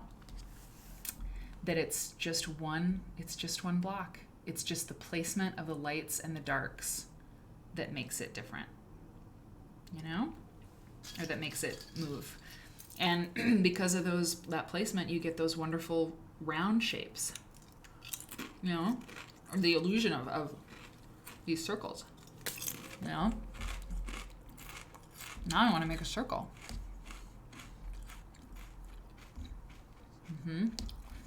So if you I mean, you could say like, well, yeah. So you get this illusion of circles, but it's just blocks together. What's the block called? It's called Kaleidoscope. I mean, the quilt overall, Mark, is known as the Kaleidoscope Quilt, and it's very distinct. I mean, I have not heard of or seen this particular quilt design called anything other than Kaleidoscope, but of course, that means nothing. It might have 9 names, you know? And as far as I know, it's like really specifically, it's just a specific looking thing. So, and also when I put it together, I made a mistake in it. So it's got this clever little mistake. It's fine. It doesn't matter. It's beautiful. But like, you know, you make 4. What I did is I made 4 blocks. Now you can see, right? There's a block. There's a block. There's a block. There's a block. And then I would sew 4 of them together, you know? So I'd have like a bigger block. And I'd have 4 of them together. Go away. Go away. Oh, this Jamboard thing is awesome. That's 4 of them together as well. 4 of them together as well. 4 of them together, and 4 of them together. And then that's my row. Oh, now I'm really into this. This is your row, okay? And then you do some more. You do some more of those. You do a few more. That's another row. That's another row. That's another row. So, that's a kaleidoscope. And what Holstein said in this is exactly right. I mean, it's just kind of creepy almost how effective it is. I mean, how is this like it's genius. The design is so great. It's one block and you get that depending on what you do. And this is scrappy, of course. As long as you have, here's the trick. You have to have lights and darks that are different enough from each other that you have contrast. If you lose contrast, if you've got like blenders is not something you want in this quilt. You need lights and darks, and you need yes, little they're wedges. Yeah, they're wedges. Yeah, I cut like just like wedges big enough to cover the paper piecing. It's like an isosceles triangle. And anyway, yeah, I don't want to make it confusing by sort of over explaining it, just because I would need a visual pattern to show you. It's just so simple. It's really simple. Anyway, yeah, that's cool, man. That's your kaleidoscope. It's so smart. So Allywick, exactly. Allywick, exactly. Okay, so how about that? Yeah, so that's the quilt on the cover. So this is Quilter's newsletter. 1974 February. This is a copy that my mom scanned for me. I don't think she's out there because they had stuff they had to do tonight. I know, SJ, 90 minutes in, we open the magazine. Friday night, man. Hashtag Friday night. Hashtag Estelle Witherspoon. What was one of the... I'm Estelle Witherspoon. What did we have? I really do write down all these things, but for some reason I'm like... I'm with Estelle Witherspoon. Is that what it was? Don't read ahead. So this is, my mom scanned this in at the Iowa Quilt Museum in Winterset, Iowa, has all of the copies of Quilter's newsletter. They have like a complete set. And so mom went over and grabbed some and scanned them. And like I said, I've got 2 issues. You know, I don't know. Are we going to read them both? I don't know. But they're shorter by a lot than the other ones that came later. But I don't know what we're going to find. I haven't read ahead. But what I also did, because, and this is what I mean when I was like, no, Mary, do not like make Friday night like another full like day of content work. But I did pull up some quilts from the 1970s. Oh. So we've got, so if we need, well, the thing, and the reason I did it, I just grabbed a few. But the reason I did grab some pictures from the Quilt Museum, International Quilt Museum, it's almost all black and white. So I was like, if we spend a really long time with this, I don't know how it's gonna go. We might just want like a pop of color. We might just want like a little bit of color. And so I don't know, I grabbed some quilts that were probably made like in this, well, in between 1950 and 2000, but I tried to get it narrowed down. So anyway, I'm Estelle's favorite. I'm Estelle's favorite. That's what it was. Thank you. I'm Estelle's favorite. Chef's kiss, beautiful. So let's take a look. And we're doing it on this Jamboard thing because remember, who doesn't like this? Oh yeah. Volume 5, number 2, February 1974. Lehman Publications, Bonnie Lehman in Colorado. Look, Bonnie Lehman, publisher George Lehman, illustrations by Mary Lehman, like their kid. Like that's how it works, right? Like, yeah, we should look at Quilty magazine one of these days. That would be kind of fun. 60 cents. 60 cents. Okay, that's not good. 60 cents. Special double issue, 75 cents. Reprints. Wow, you get so many of them reprinted for $1.25. Back issues. Oh my God. 1 year subscription, $5.25. You would save 50 cents if you ordered for 2 years. Yeah, love it. Okay, changing your address. Okay, so here's what Bonnie says. Oh, wait, hang on. I'm not surprised. That's right. So now the chat is a little bit covering up the thing. Hang on, just 1 second. Let me go here. I mean, I don't think it's too crazy. I'm going to read you what, oh yeah, I can do that. See, I'm fooling all of you. It's not one thing. I had to scan it in 2 different pages. Or I had to place it in 2 different pages. That's okay. So Bonnie says, let me just skim this a little bit. Thank you all. So this is the magazine started in 69. So this is year 5. Year 5. It's happening. You know, like Quilter's newsletter is happening 5 years into this gig. Kind of cool. Thank you to all of you who took the time to write us during the holiday season. I enjoy hearing from you. I especially appreciate being able to start off a new year with your good wishes to encourage me. I'm glad you like the pattern. We don't have extra copies. Oh, look at this. Remember the news item in the December issue about Retta Brooks, who claims the world's record for making the most quilts, 593? A new claimant has come to our attention. Mrs. Lois Nash of Palmyra, Utah. Myra, your name is in a town name. Oh. She's made 1,335 quilts, all of them, all of them triple Irish chain.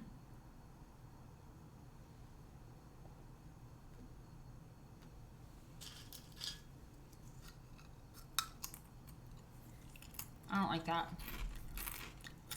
I don't like that. That's not okay. That's a lot. It's a lot of quilts, but it's just a lot. 1,300 here. Look. Wow. Okay, hold on. No, I want to mark that down. If you're gonna circle anything, A new claimant has come to our attention. Lois Nash of Palmyra, Utah, has made 1,335 quilts, all of them triple Irish chain.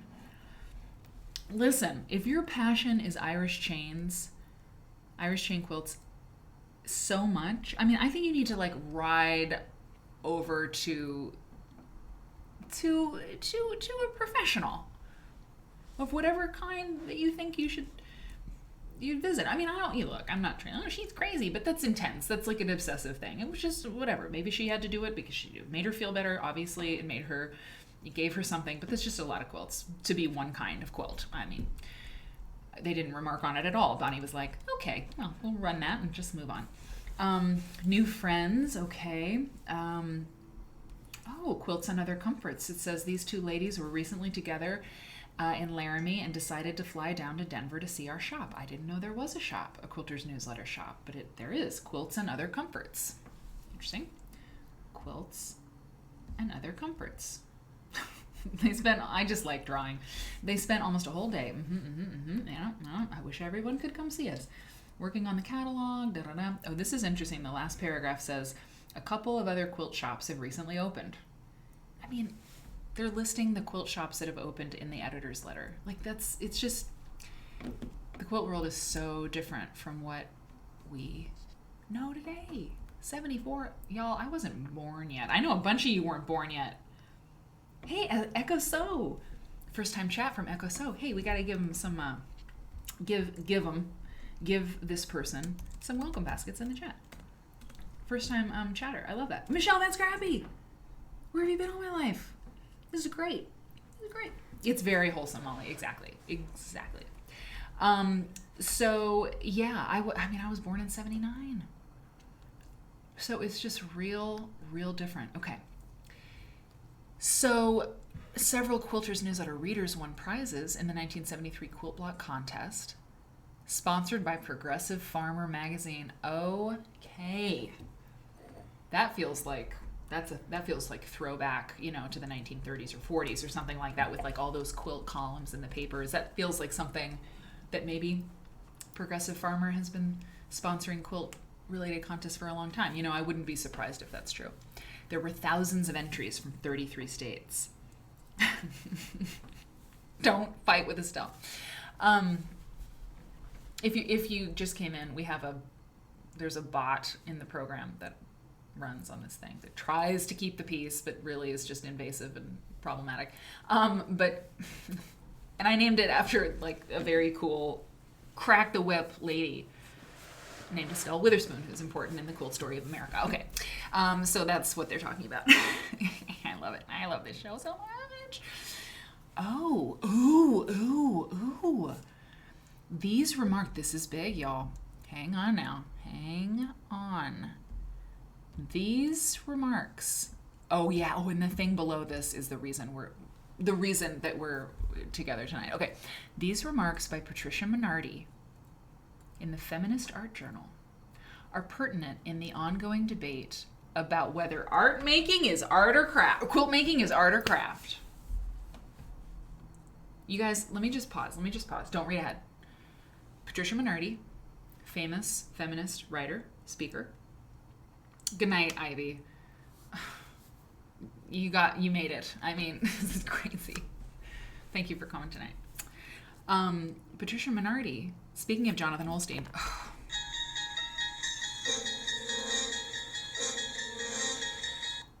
Patricia Minardi wrote a scathing review of the Whitney Museum of Art show in 1971 because she was like, this show is bullshit. Sorry, but she was like, all the quilts are up on the wall, just like we've talked about this many times. It's like all the quilts are up on the wall, they're taken off the bed, they're basically being forced to be abstract paintings to be good enough for the art world. They're not abstract paintings, they're quilts. And she took Holstein and Gail Vanderhoof to task because she said there was a name on one of the quilts that wasn't even noted, but it wasn't, she was wrong about that. It was, anyway, it's a whole thing. But she was like, there was a name on one of the quilts, and they said that the quilt was made by Anonymous, but it was actually like a stencil of anyway. But she was really, she found the Whitney show extremely problematic. So, this is interesting. Patricia Minardi in the Feminist Art Journal makes these remarks pertinent in the ongoing debate about whether quilt making is art or craft. Quote, "Women have always made art, but for most women, the arts most highly valued by male society have been closed. What an unbiased study of American quilts shows is that when women artists are allowed to follow their own creative impulses, their work ranged over enormous area. Their sense of color went from the palest pastels and all-white quilts to the boldest, most vibrant colors, to muted earths and somber blacks.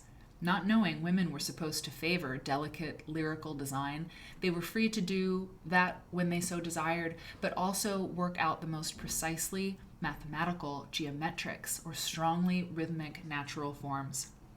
They made political, personal, religious, abstract, and every other kind of art, having in common only a respect for craft.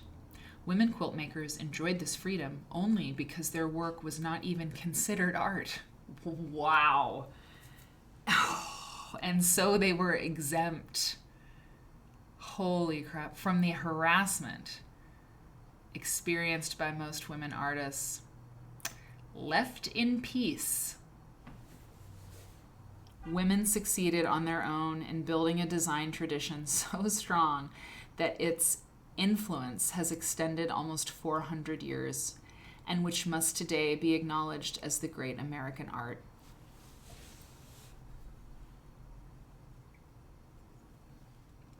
Okay. So there are concepts that bounce around with all of us in this show all the time, you know, like art versus craft, you know, like we talk about, but this I have not heard. That basically women were like, we were like under cover of darkness. It was like a scam. It was like, oh yeah, this is just women's work, so we just don't even know. We just have to, I know, it doesn't matter. And like using that, right? Like, they made this stuff, enjoyed freedom. They enjoyed freedom from harassment. Basically, I know you understand what she was saying, but I'm like processing it. It's like, if men had, you know, if the systematic, you know, like if the system at the time, whatever, had recognized quilts as art, we would have been pushed out of them. You know? It's like, oh great, yeah, these quilts, I mean, they're not, you don't want anything to do with this. I mean, this old thing. And it was like, oh, they're gone, thank God. We can work on our quilts. It's so, yes. So interesting, right? I think that's I never thought of it either, Michelle Van Scrappy. And you know what, listen, when I just want to say, I'm not apologizing but like, we love our guys. You know, Mark, Brendan, Akhil, Charlie, you know, we know it's fine. So, but this is like, it's pretty amazing. It's pretty amazing when you're talking about the freedom that women have had to do our stuff because nobody cared. Mind blown. I just love that. That's just like, oh, play the organ. Yeah, that's a quilt church moment. I was thinking organ graduation song, but it's all organs. Oh, I love that. I have to write that down because that's a big idea. That's a big one. Minority, man. She's still around. I should just like email her and be like, can I talk to you? Okay. That's amazing. And by the way, and then we will move on. Can I just say the Quilters newsletter ran this quote. And it was 1974. But like, I'll tell you, I'll read ahead. Look what I've got. I pulled this up and I didn't know if I should. I've got a copy of Love of Quilting ready to go over here, okay? Because I want to compare and contrast, okay? I do. I'm not going to do it just right this second, but I want to compare and contrast this magazine and an issue of Fons and Porter from 9 years ago. And what's kind of dicey about it is that I love the quilt industry. I love the companies that advertise. I mean, come on, Moda and Handy Quilter, and I love these people. So, it's like kind of like, because I don't want to throw shade, but I'm gonna make a point. This magazine was running a quote from Patricia Minardi that some people might absolutely not have agreed with. They might be like, oh, that's ridiculous, And, some people might say, and I've said before too, well, not all value is market value. So often we get stuck on this thing of like women's art wasn't valued. Well, yes, it was. It was valued in the family and in the tradition and in the home. And like, that's really powerful that it was valued in that way. It just wasn't sellable in the market. So maybe we, it's like, oh, okay, so you can't sell a quilt like you can sell a stupid oil painting. Does that actually mean it doesn't have value, or it just doesn't have value in the market? Which I realize is very powerful. But you know what I'm saying? So they're putting Bonnie Lehman, and someone literally typed this, hand typed it. Look, it's typed on a typing machine, the typing machine on a typewriter. Mary Kate said this concept of the, women flying under the radar, I should say not under cover of darkness, but flying under the radar, making a beautiful art tradition, occurred to me, Mary Kate says, a few years ago. Quilting offers a space free of the male gaze.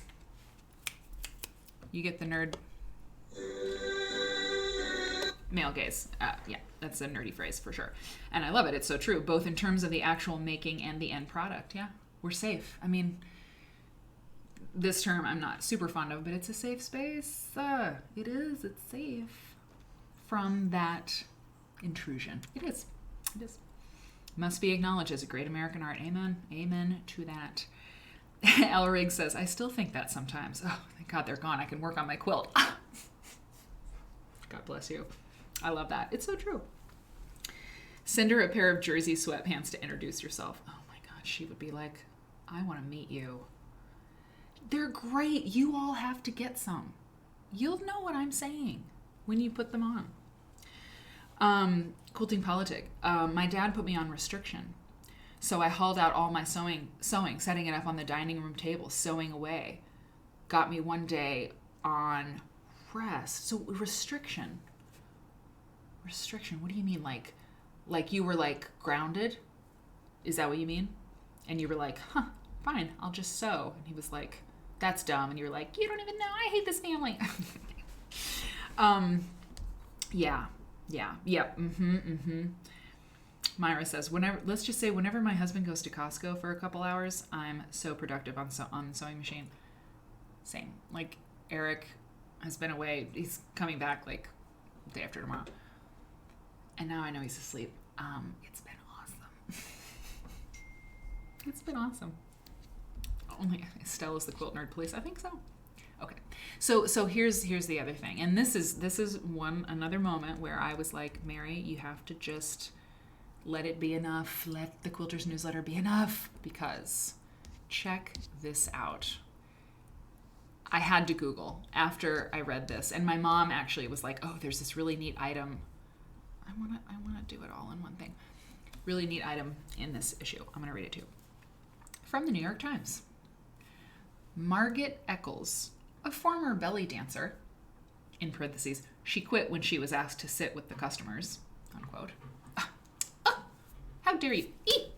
I love it. And Martha Baird, a costume designer in the Broadway Theater in New York, so cool, have started a nonprofit cooperative called the Lower East Harlem Community Quilters for the purpose of helping low-income women in the neighborhood earn some extra money.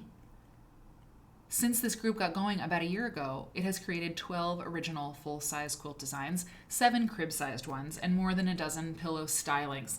Pillow stylings. I like that.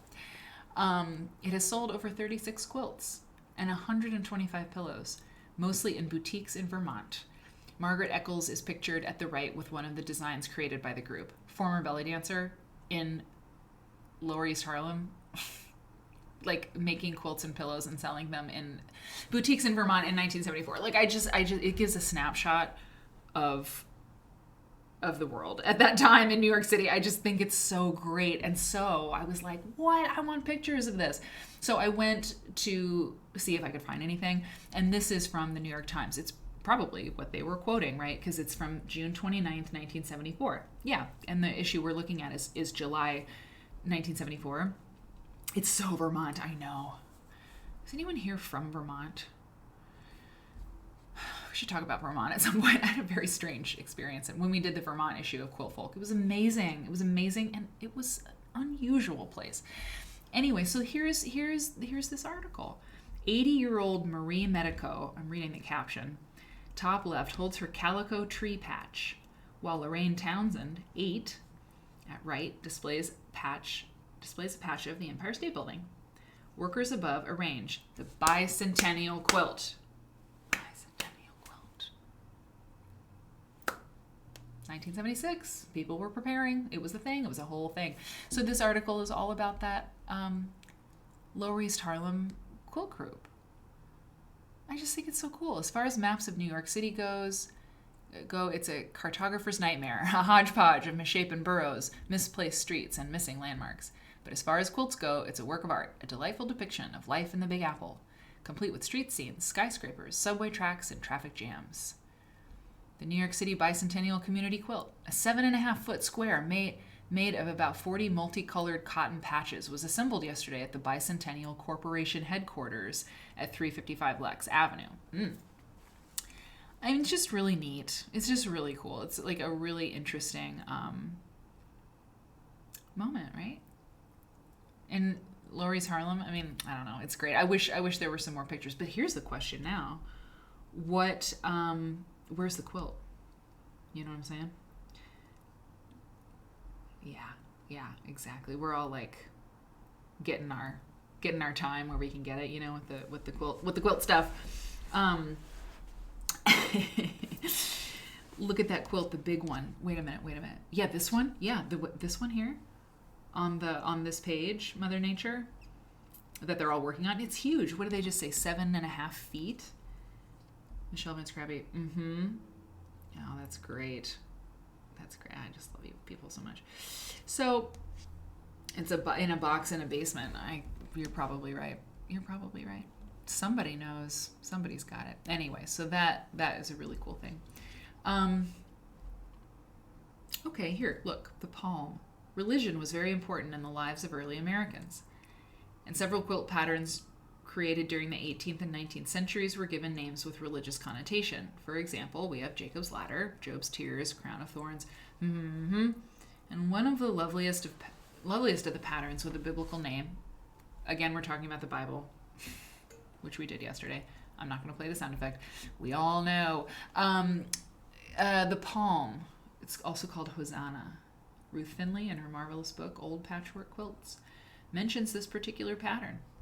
Interesting. I've seen this. I've seen it. You don't see it a lot, do you? Or maybe you do. You know? But one of the things about this page that will note later, I mean, you get this quilt pattern, like the palm. Okay, let's see. They give you the pattern, right?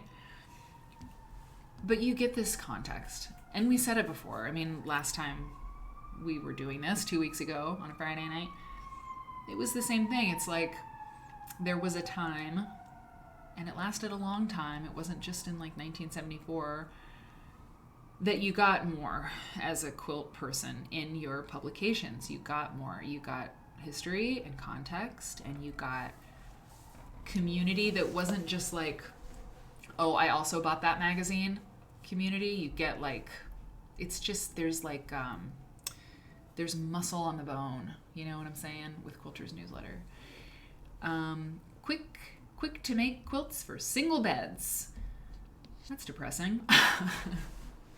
You can make a contemporary quilt, old maid, in a hurry from large pieces of bright colored fabrics. Well, that's true. You can make a contemporary quilt in a hurry from large pieces of brightly colored fabrics. Yeah. To make a quilt 56 by 98, you will need the following. 6 pieces at 14 by 21, 16 pieces, These measurements do not allow for seams. Okay, that's new. Oh, and then here's this is the pattern. That's interesting. Look, a modern quilt. A modern quilt. I just hit myself in the tooth. You probably heard it. It's even easier if you quilt in sections.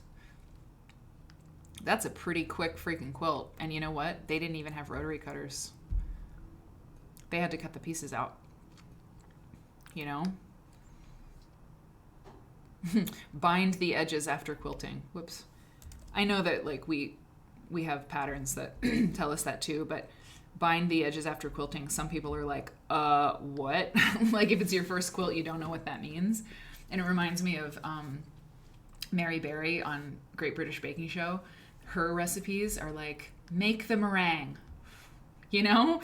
And it's like, you definitely have to know some basic things if you're making a Mary Berry recipe. You know, it's like, make the crust. Like, wait, but how do you make crust? Like, honey, you shouldn't be on this show if you don't know how to make that.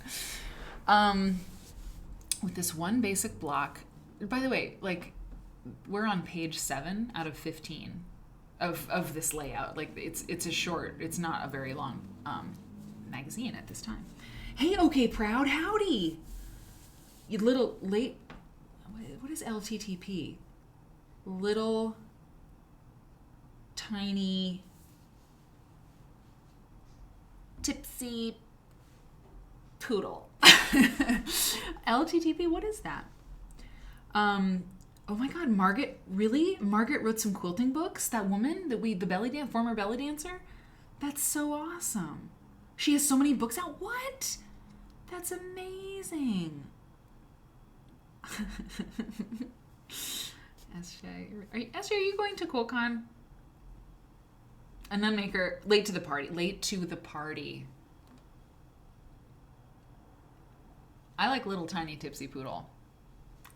Obviously. I think I started a remake. Oh, wait. Okay. The other Mary Kate says, I think I started a remake of that quote unquote modern pattern. I have the patches in a bag downstairs.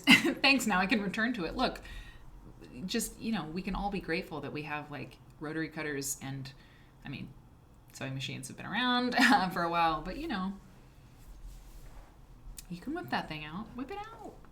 Whip it up. She wrote tons of books. Okay, well, we're going to look at her books then.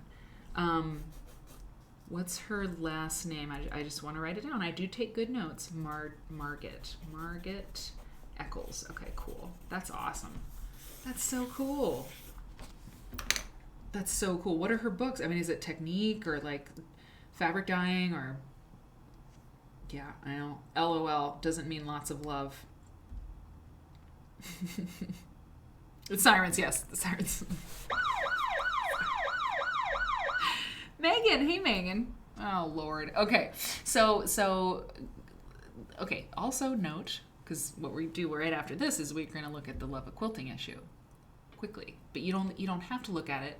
You don't want to look at it for very long because it's so different.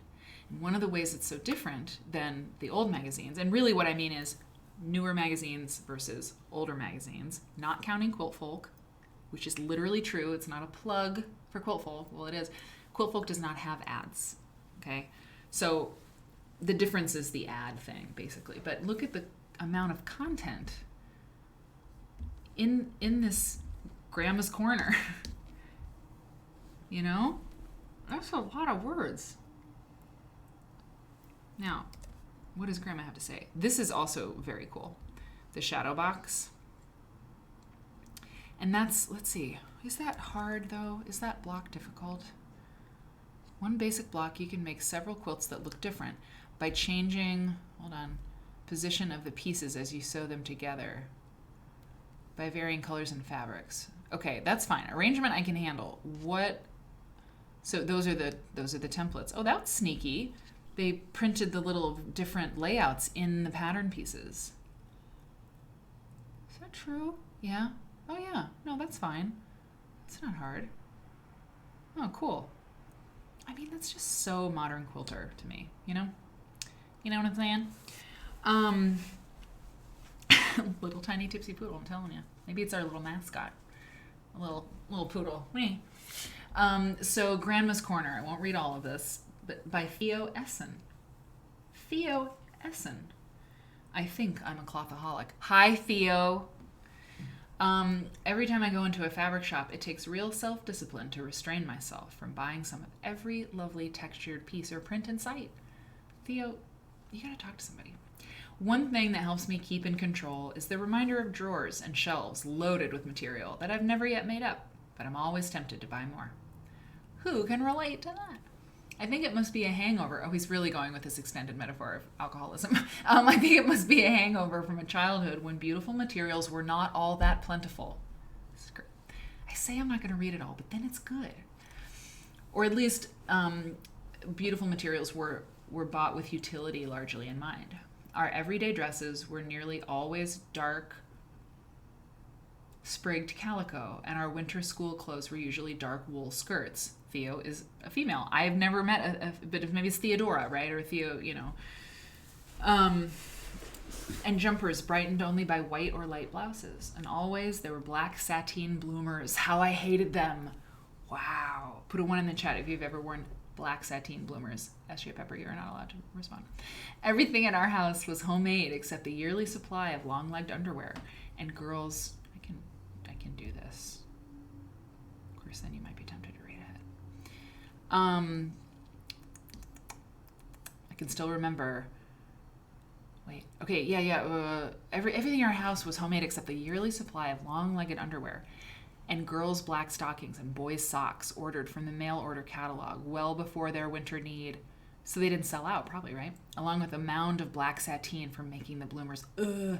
I can still remember the peculiar acrid smell of the dye and the cloth that usually clung through several washings. Oh, God.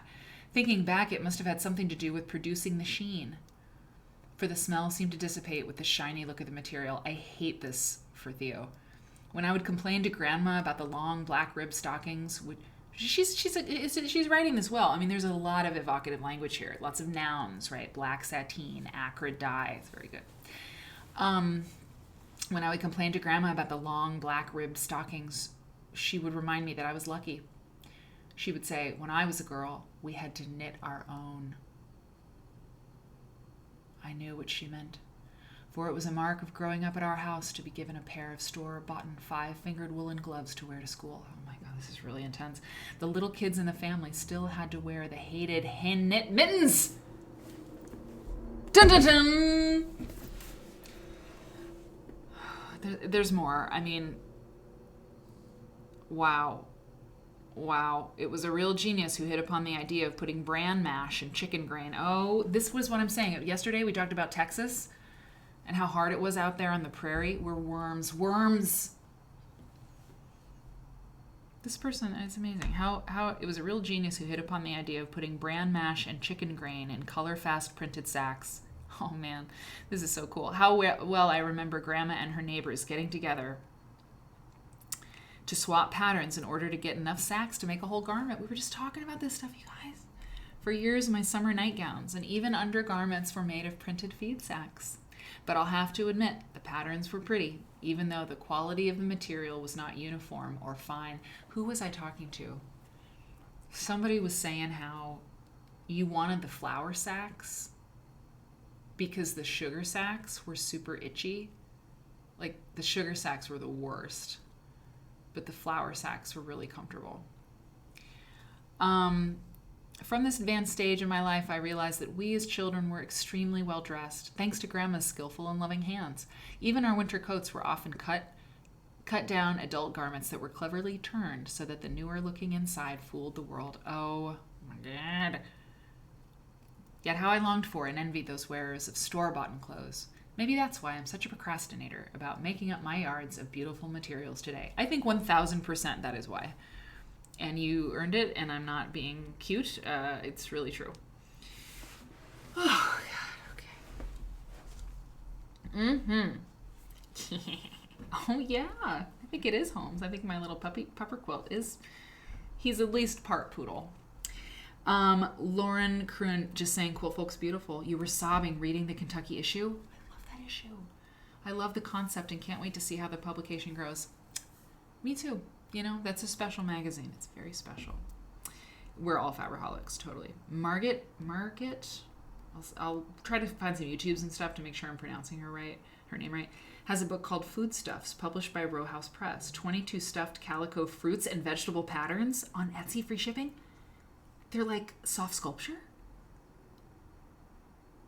Oh my God, I love that, if that's true. No matter what it is, I love it, but that's cool. Skipping the next comment. Yeah, unbreathable. I mean, oh yeah, court quilts, you hated them. Unbreathable knit mittens. Snow got under your wrists and made you cold and sweaty. And itchy, too, right? It's the worst. How blessed are we nowadays, Mark? Words don't cover it. I mean, look at us. I'm like pressing buttons to get sounds. Like, hello, like drinking out of a cup that's... I mean, it's really, really, I've been thinking about this a lot. Just, I don't know.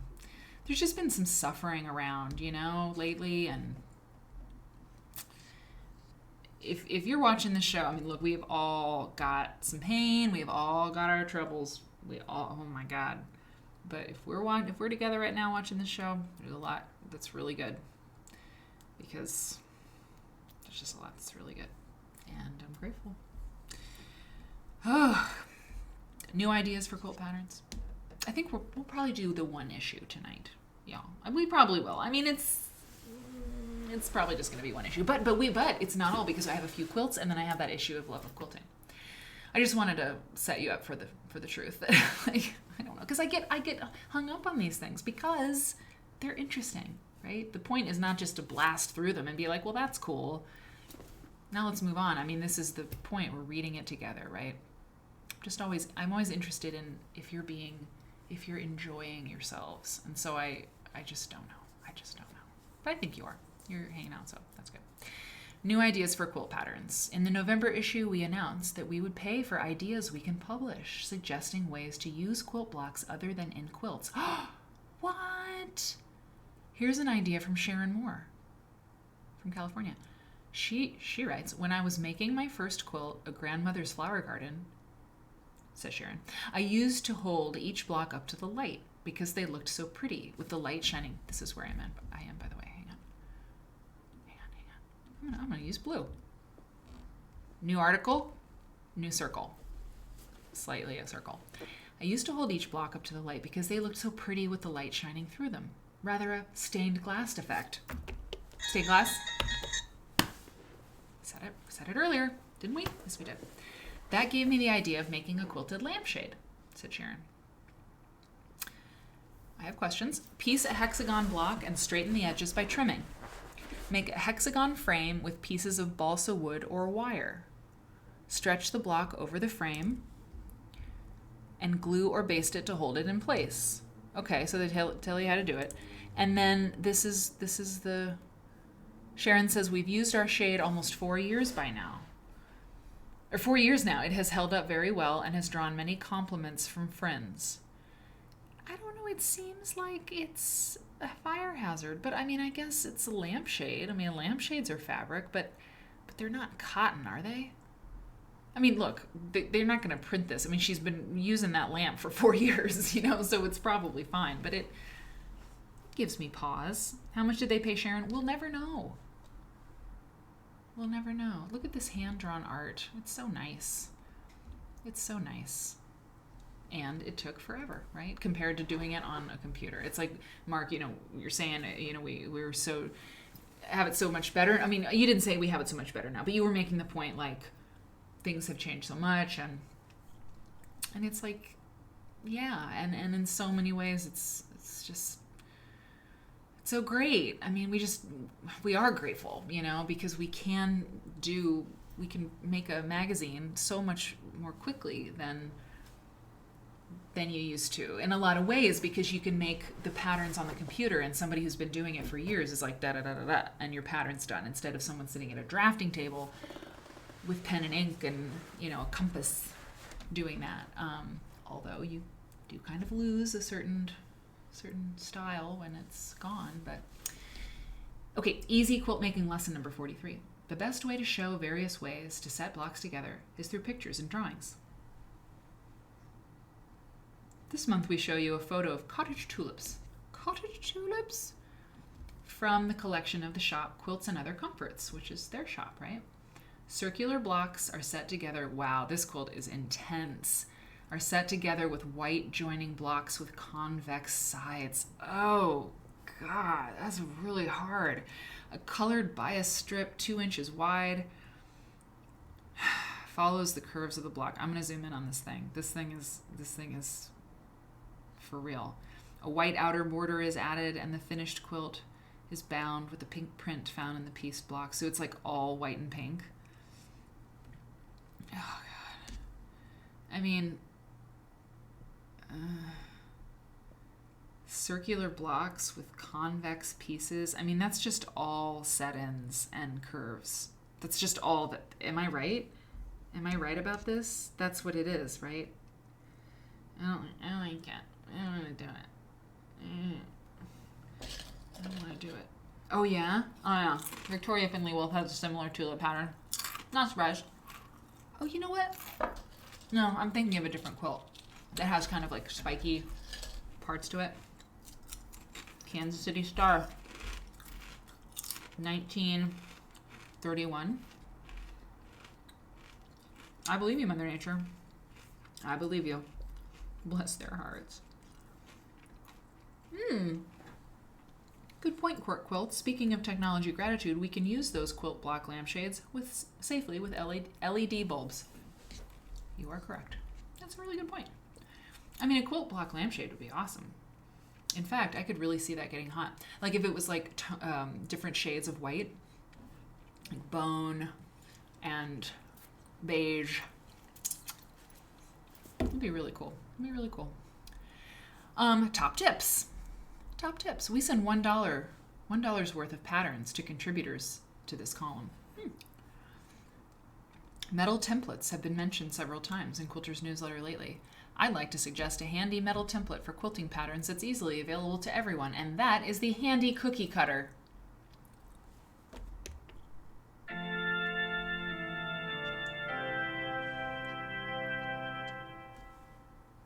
It's brilliant.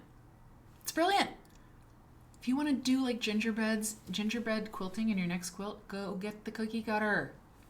It's wonderful. My favorite gift for a new baby is a crib quilt on which I use cookie cutters for the quilting design. Sometimes I use these patterns only on the border. Smart, because they're small. Sometimes I make a 9-patch type quilt and use the smallest cutter patterns on alternate blocks. Some cookie cutters work very well as applique patterns also. Hello!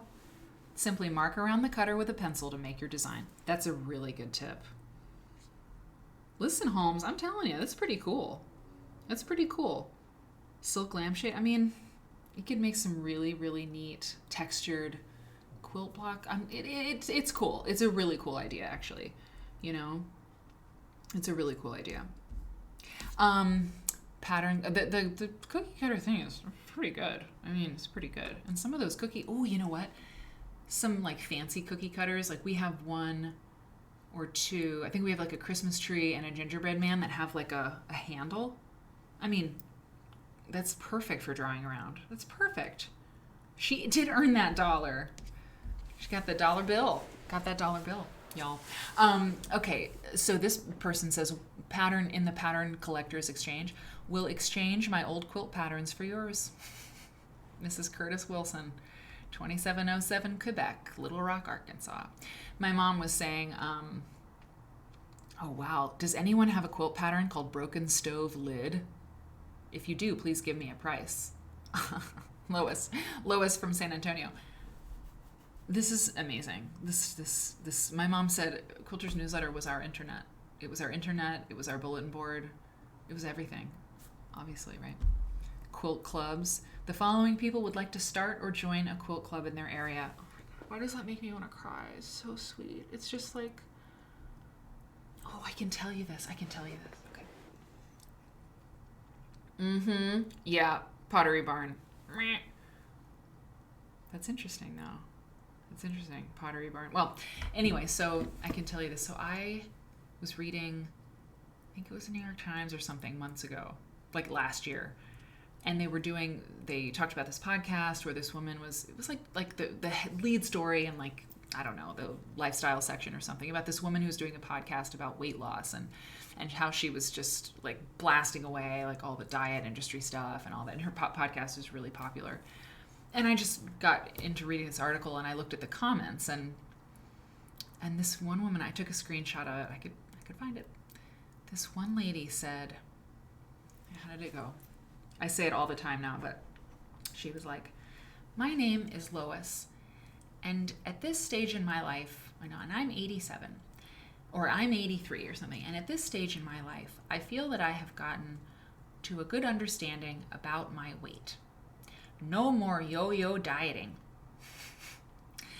I can tell if I need to take more walks by how my pants fit.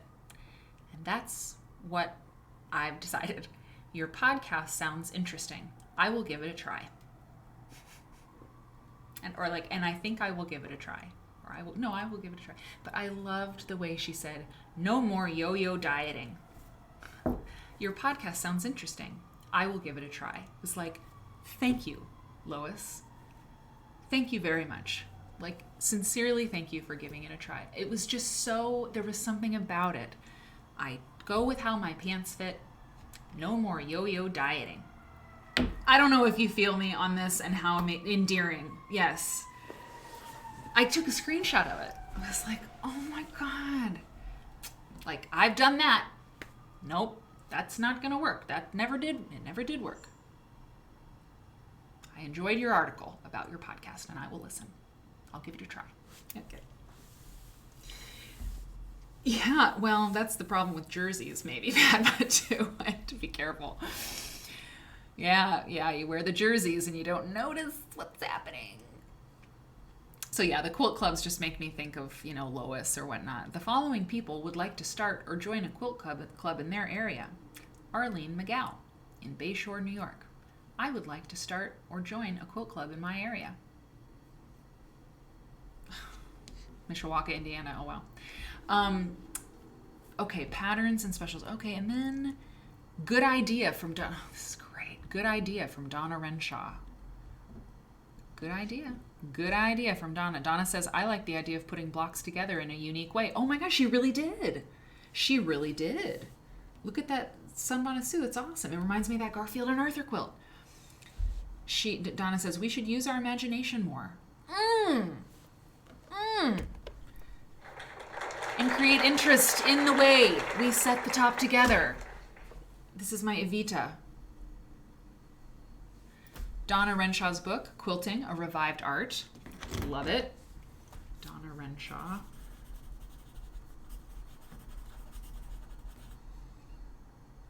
Her book is full of good ideas like this one. It's available from Quilter's newsletter. Nerds, fan out. Is the book available? Donna Renshaw, Quilting, A Revived Art.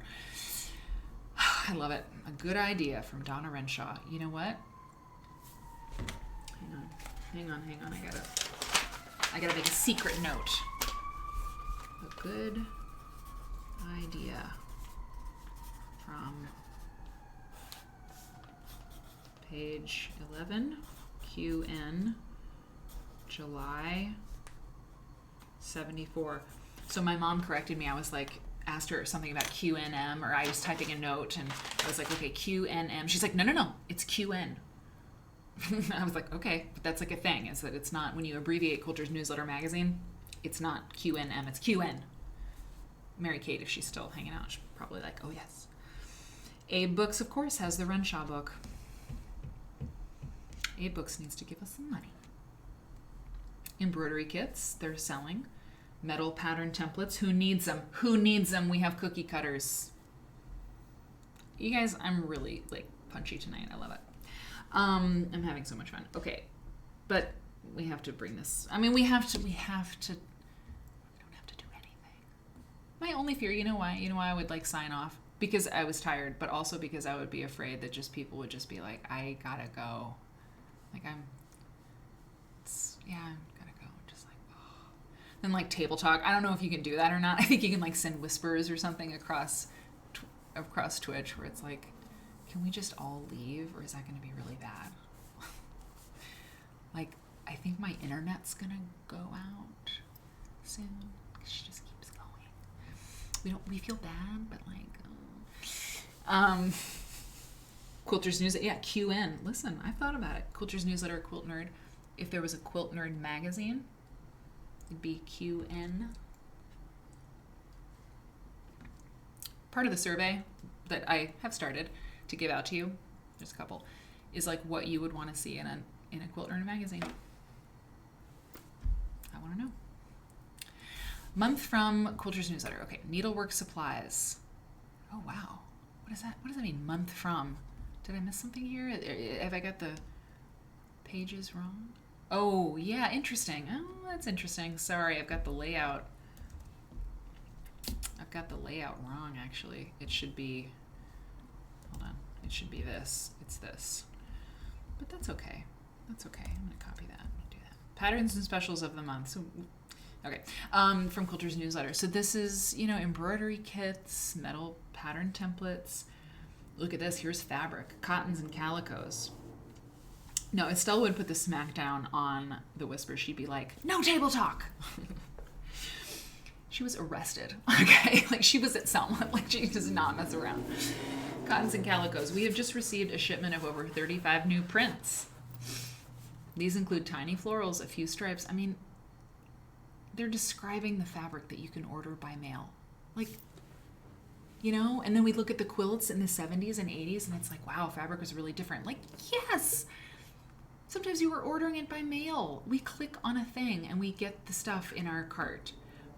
But people were like, oh, excellent. I saw your ad in Quilter's Newsletter. I would like to purchase some of your excellent fabric, No more yo-yo dieting. These include tiny florals, a few stripes, checks and polka dots, some small romantic florals, and various other stylized and geometric designs. These are all cotton, especially selected for quilt making. Prices have gone up, of course, but not as much as we feared. The 45-inch widths are $2.20. The 36-inch widths are $1.25 per yard. We still have over 20 plain colors in graduated shades. You can get swatches for 50 cents. Amazing. Oh, look at this. Oh yeah, well, The Pieced Quilt by Jonathan Holstein. Whoops, sorry, hold on. The Pieced Quilt by Jonathan Holstein. This is new books here. And that's the quilt we saw on the cover. The Kaleidoscope. Perfect Patchwork Primer by Beth Gutchin. That's the second one listed here. Patchwork and Other Quilting by Linda S. Weeks. Yeah, Myra, and now we pay $62 for a jelly roll. Yeah, right? That's, if they only knew. Calico was so big then. Yes, hey, Estelle Witherspoon. She's nice. She's nice too. Thank you for following, Honey Razorblade. Honey Razorblade, thank you so much for following. Welcome to Quilt Nerd. We're reading a magazine from 1974, and this is what we do for fun, and it's fun. It's really fun. I mean, and I ran out of Prosecco, which is a tragedy, but that's okay. And here's what we're gonna do. We're gonna get to the end of this magazine, and I get scared to take a break at this hour of the night because it's a time where people could be like, I'm gonna go, but you can't, or you can. But I'm gonna take a break in just a second because I need to use the ladies' room, get a little more Prosecco, but then we'll finish out the show, and it'll be great. And I don't want you to leave. So books, Mountain Artisan Quilting book. That's interesting. We'll talk about that more one day soon enough. Mountain Artisans. Wow. Okay. Dear Bonnie, I'm including a photograph of a quilted picture I appliqued from an embroidery pattern. It's a scrub woman. Okay. Oh, look at the little dog. I almost said little dogs. Look at this little pumpkin. Look at him. He reminds me of that dog quilt I bought yesterday.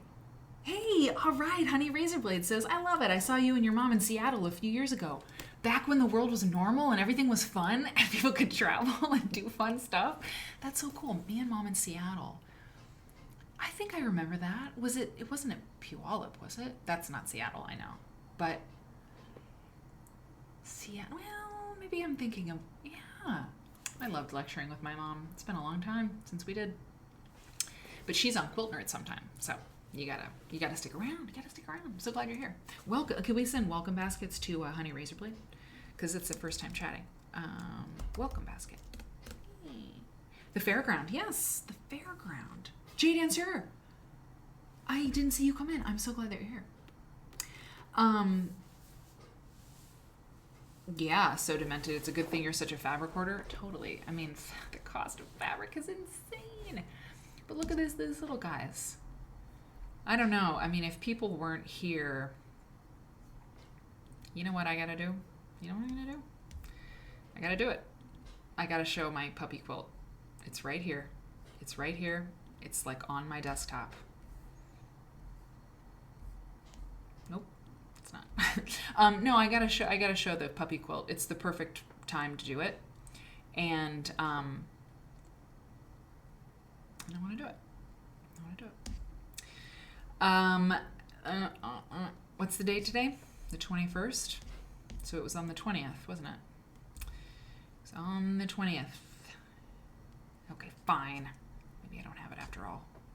But I bought a quilt, and it's like it's really cute, and it reminds me of this little teddy bear guy. Okay. Book reviews.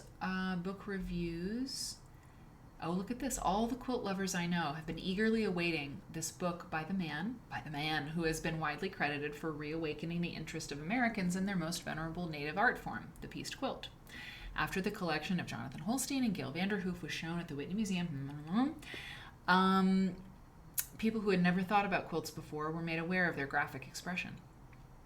People who had forgotten about quilts began to remember their loving association with the past.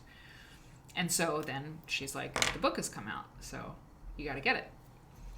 And then they talk about, oh, look, and then the perfect patchwork primer.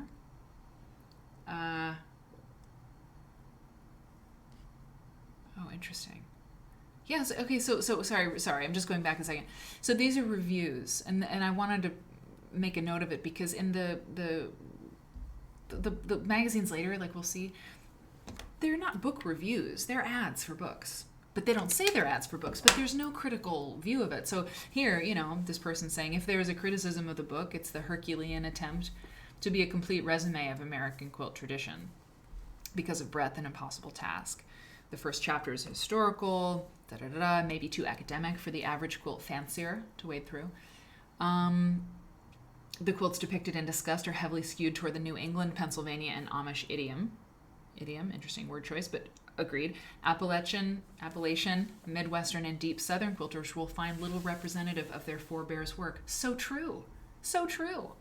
Jonathan Holstein, love, but it's true. They're all very New England, which is fine, but it's true that it's not really, it's a great comment. And then, how to use patterns here. You silly girl. Oh, silly Mac. Well, okay. Well, that makes me just feel nice. The Clifford quilt. Exactly, word and bird nerd. Exactly. Make something quilty with Moda fabrics. Okay. Oh, this is really interesting. So then there's a pattern. Okay. Reprinted from Nancy Cabot. Interesting. Special interest quilts for boys. Look at this interesting quilt. Isn't that interesting? Look at there's a manta ray on it and a lobster. I wish it was in color, don't you? See, thank you, Bridgewater. It's good to see you. I did. I correct Appalachia, which I couldn't. You remember? That's why you're making this comment because I couldn't say it before. One approach to designing a beautiful but appropriately masculine quilt is to plan around. It's interesting to plan around the boy or man's special interest or hobby. You can really personalize a quilt if you design it to fit with a boy's favorite activity. And the quilt, this is an article of its time. Times have changed. This article would probably not appear in this way today. Culture has, shifted in these very interesting ways. It's always changing. The quilt will be much more meaningful for him, and in the years to come, if you target it to his interests. Zelma Zishiel, very cool. ZZ is her initials. Used this idea when she designed the Marine Life quilt for one of her grandsons. The quilt is not only artistic and unique, it is educational as well. The background colors are blues and blue-greens. The colorful sea animals are placed within the rays or triangular sections according to their phylum. Oh, I love this woman. Their primary grouping within their kingdom. That's so cool. I bet some of you knew that. I bet some of you saw that. Myra, New England quilters I know think only New England quilts are true quilts. Listen, you know what?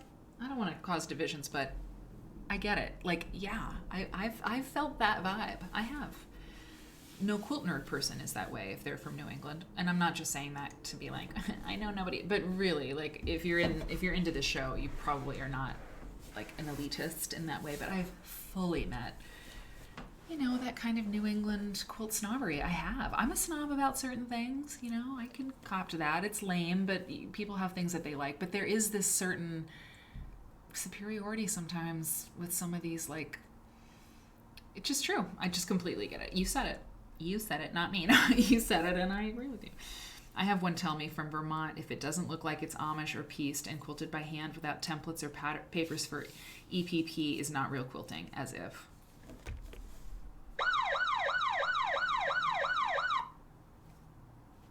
Yuck. Yuck. Spiky and peak, by the way, Mother Nature. I think you're right. The peaky and spiky and peak block is this middle section. You know, you all have seen that, like the peaky and spiky and peak block. This is kind of like one big peaky and spike block. So Demended, what are you up to? Use cloth diapers on your kids so it wasn't a stretch. To buy more. Yes, buying fabric instead of toilet paper. That's good. Mrs. Egon Shiley. How do you say that artist name? Because her name is Zscheile, which is similar. The lady also made the quilt of sports for another grandson, which is pictured on the next page. It is. The quilt is beautifully made and very attractive. I want to see the quilt of sports. If you want to make a special interest quilt for a boy, you know there are several sources for patterns. The juvenile section of your local library is one of the best sources. These are great ideas. They still work, you know. Books for young people contain illustrations, which are easy to adapt to make a pattern. It's just so creative. It's so creative. That's the difference. Everything's handed to us now, it seems, right? Right? Maybe I'm not reading the right pattern magazines, but like, they're like, go to the library, find a book that the child likes and adapt something from it. I'm not scolding anybody. I'm not like upset. I'm just like, wow, it's so cool. It's such a great thing. You know, use a cookie cutter. It's right there, you know, you don't have to buy anything. And then I guess when quilters could buy things, they were like, I'm not going to go to the library. This is great. You know, they don't want to do that. I mean, they don't have to do that. Oh, the sports thing. Oh, I have these out of order, you guys. How embarrassing. Sorry. Yeah, there's the quilt of sports. Quilt of sports. It's really cool. This is really cool.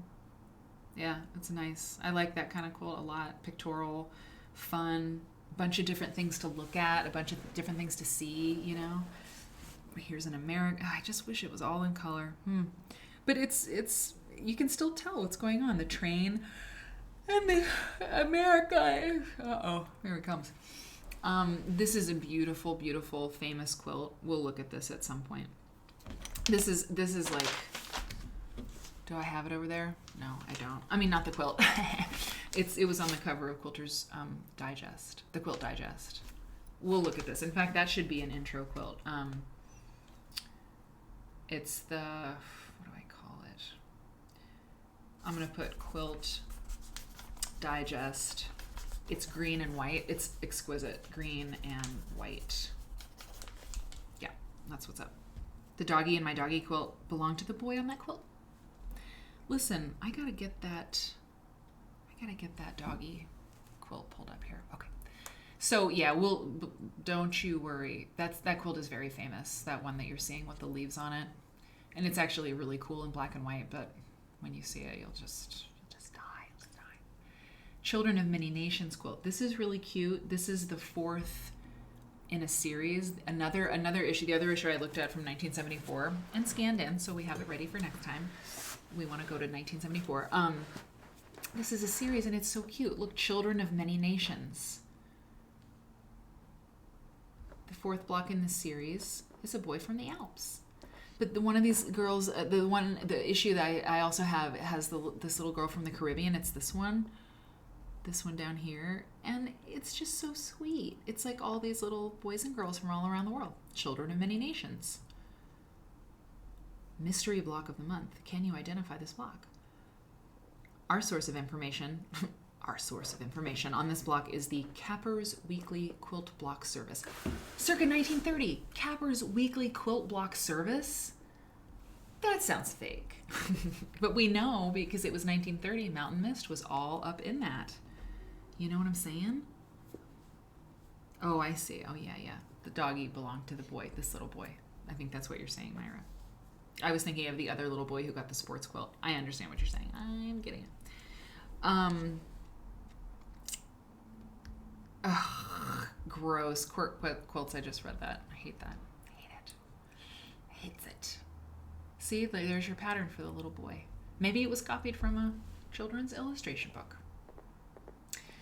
Sources of pattern design. Oh, wow. Cool. Once again, like a cool source for things instead of just like letting, some company do a few.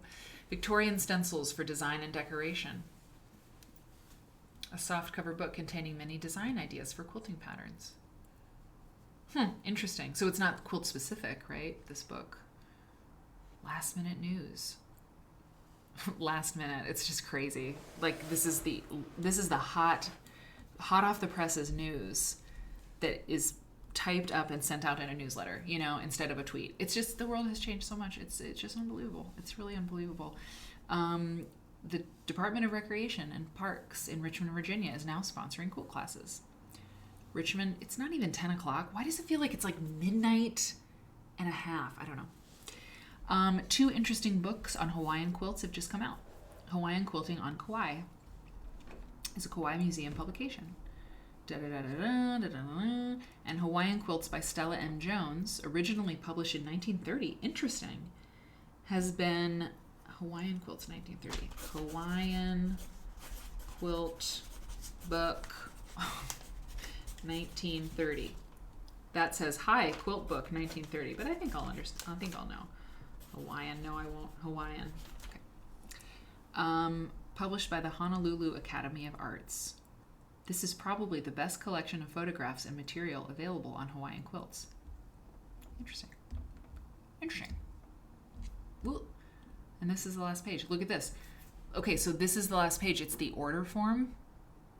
It's crazy. Look, order form. Item. How many? Name of item or pattern. I mean, oh my God. Somebody's like opening in the mail room, right? Where's my camera? Okay.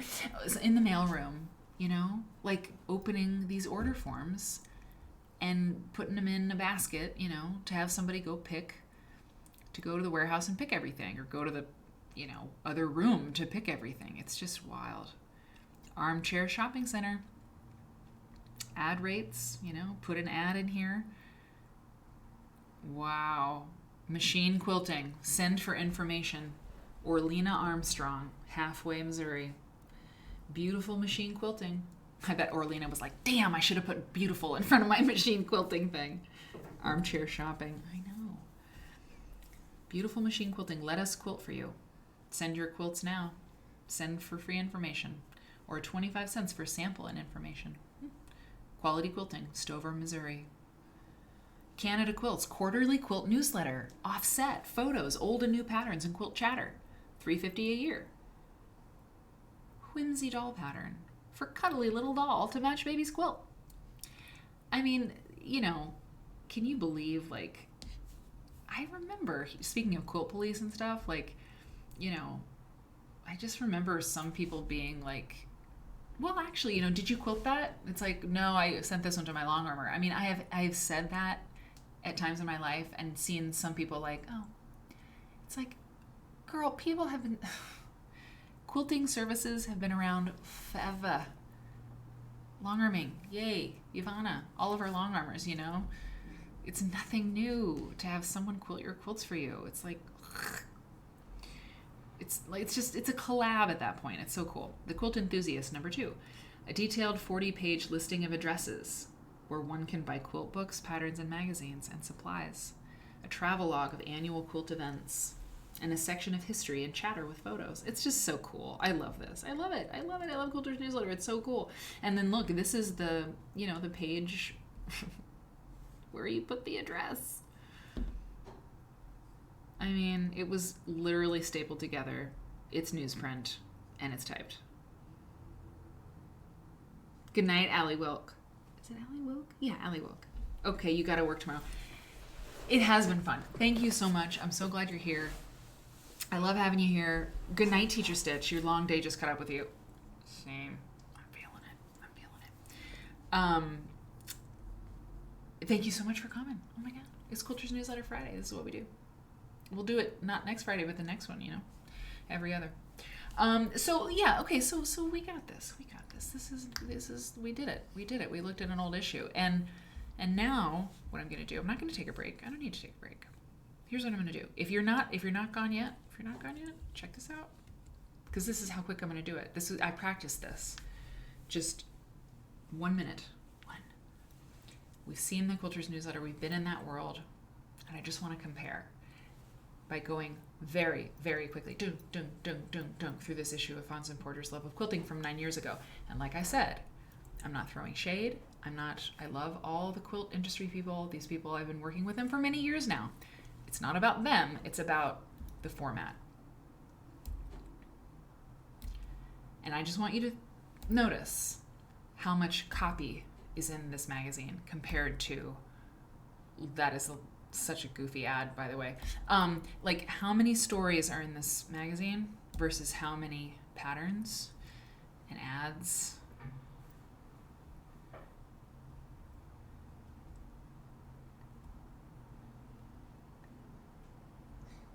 Copy is words, by the way, if you didn't, you might not know that.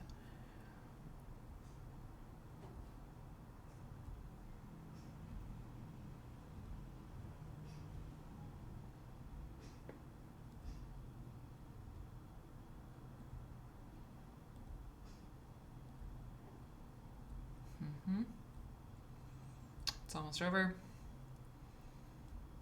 Actually, nope.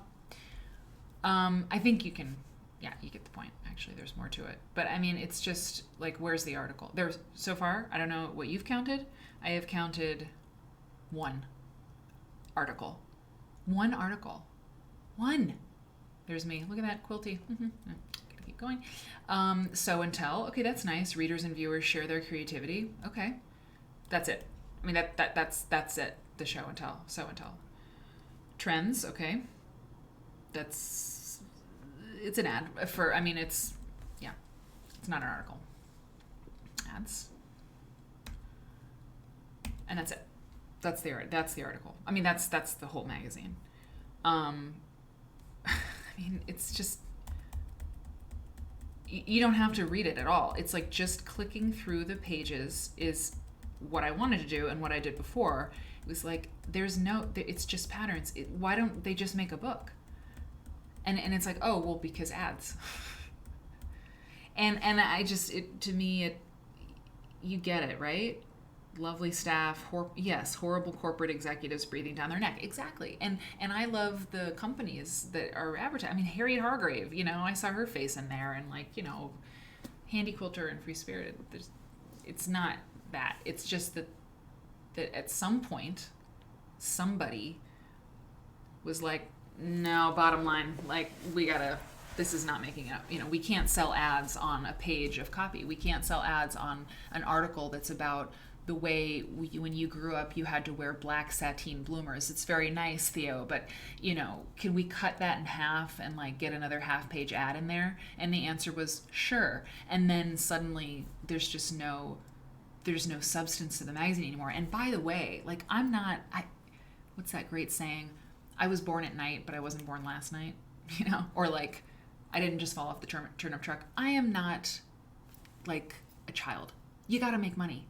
I get it. Believe me, you have to make money. You can't just be like, well, we should just have a magazine that's just all stories. Although Quilt Folk has figured it out, but I know you have to make money, you have to keep the lights on. Like, I'm not like free love, let's do this on a wing and a prayer kind of thing. But come on. There's nothing in this magazine that's interesting beyond a cool quilt pattern that you like. And half of the quilt patterns in there are so they can buy the fabric to match. Come on. I just hate it. I just hate it because it can be so much more, and we know it can be because we just read a magazine that was so much more. And so now I send you out with a few quilts. Because Mom's gotta use the bathroom, and I gotta chill. I gotta I gotta chill. And this has been so much fun. Ads. I know. Mother Nature. One time I was traveling, I found a quilt magazine in the bookstore, so I bought it. I was so disappointed. All patterns and ads, not a bit of other content. I know. It's such a drag. It's such a drag. And you know what else? Here's the other thing. And I guess this is kind of throwing shade to by the way, this quilt was made between 1970 and 1975. It is from Gurujat, India, and it's fabulous. This is all from the Quilt Museum in Lincoln. They have a lot of really beautiful Indian, Pakistani, Uzbekistan quilts. Look at this. This is great. Between 1950 and 1970. This is in the Rod Kirikoff collection at the Quilt Museum. More crosses and stuff. But it is kind of shady to say this, but the ads are unattractive too. Why are ads in fashion magazines are beautiful. The clothes aren't always beautiful, but the art direction in the ads, it's beautiful. Why are ads in quilt magazines so unattractive? I'm sorry. Can we just... I love you, Gamble. I love you, Paintbrush Studio. Why is this way? I'm sorry. If you are the graphic designer who made this, I would like to have a conversation with you, and a very serious one, and one with respect, and for your talent and your skill. Somebody is dropping the ball here, because, hold on, just get to something. Damn it. Wyndham, What is that? What is that? It's not attractive. Does anybody actually like that? And if you do, I'm sorry. Now I make it feel bad because I'm saying that, you don't. But it's just it's garish. It's so busy. And here, I love Handy Quilter, but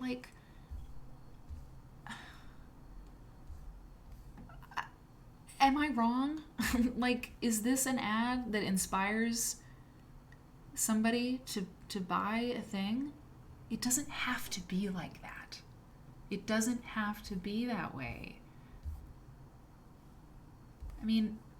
We're people we're making beautiful quilts. Why do the ads look like crap? And it's well, could you do it better? Yeah, I could. Yeah, I could. Let me at it. I'll tell you what not to do. Because if you can't even read the text on an ad, in this example, I'm sorry, I don't even know. I can't even, my brain does not know what to do with this layout, with this spread. It's too much. I don't even understand. I think I've made my point. It's just unfortunate because if you open up a magazine for quilts and you see only patterns and ads, and you don't like the quilts and the ads are unattractive, you will not buy the magazine. So whose bottom line is affected now? This quilt, cover of a very beautiful book by Rod Kirikoff. Isn't this cute? I've just got a few of these, you guys. 1970 to 1980, a jacket. I know, the Gamble Vision Sewing in Space. Gamble, it's a brilliant company. It's do it justice. That's what it is. It's not you guys suck. It's no, you're amazing. You should have an ad that's that's great, And long arm machines are not aesthetically beautiful. They're just not. Neither are sewing machines unless they're a featherweight. They're plastic, they're machines. But we can do better than that. We just can. We can just, an ad with the back of somebody's head. Thank you. Demand better. It doesn't have to. Look at this jacket. Look how cute this is. Look how cute it is.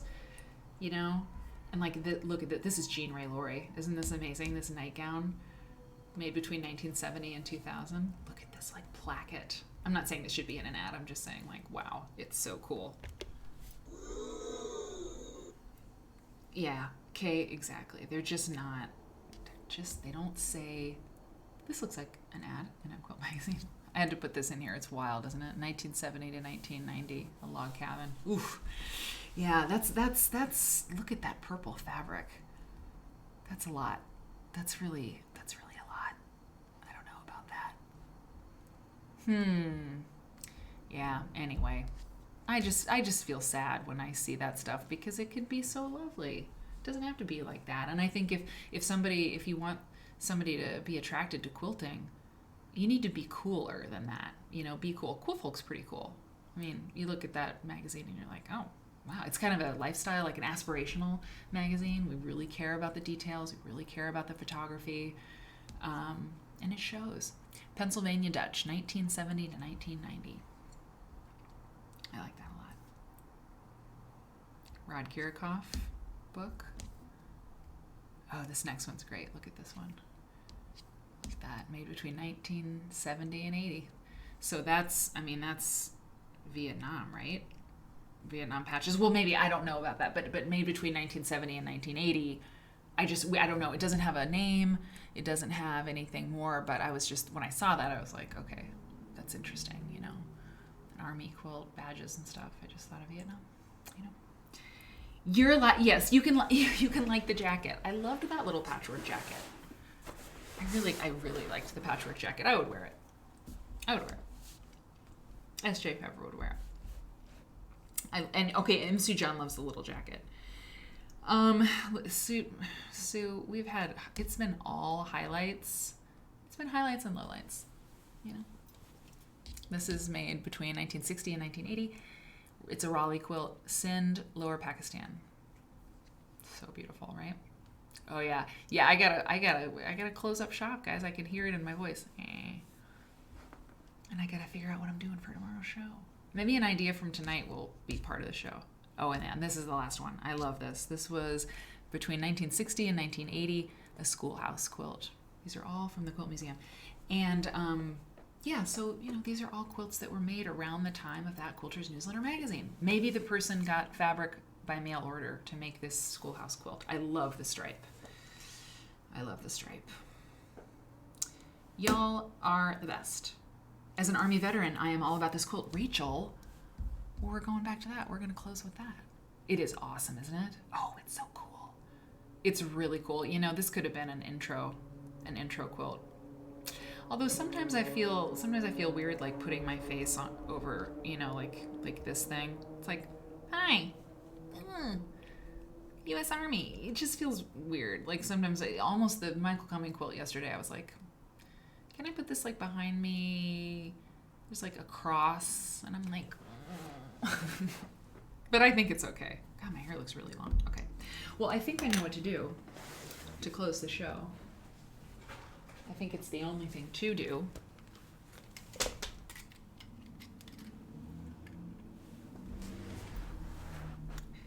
I'm doing this. Some of it looks like Boy Scouts.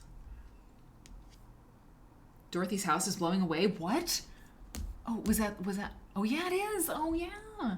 That little schoolhouse is blowing away. It is blowing away. If you missed the top of the show, we talked about a lot of things. We got into the magazine at about an hour in, and oh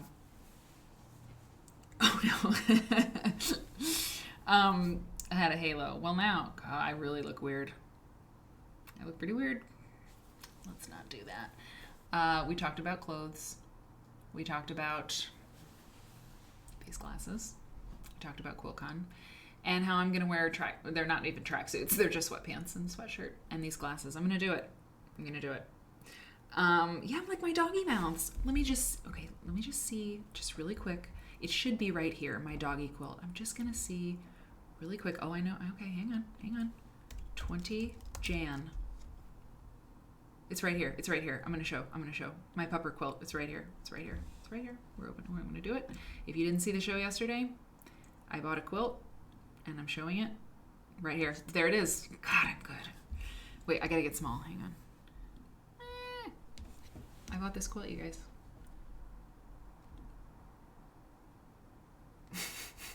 It's the best thing I've ever seen in my life. I love it so much. I can't wait for it to arrive.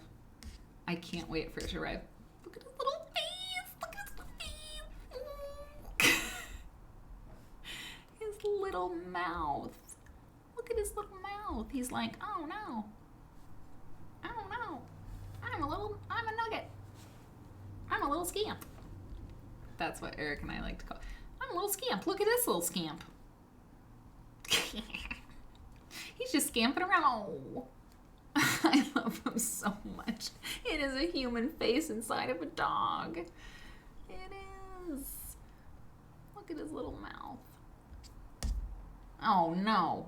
And then somebody said yesterday about the bat ears are like dog trying to be elephant. So cute. His little mouth. I just love him so much. Yeah.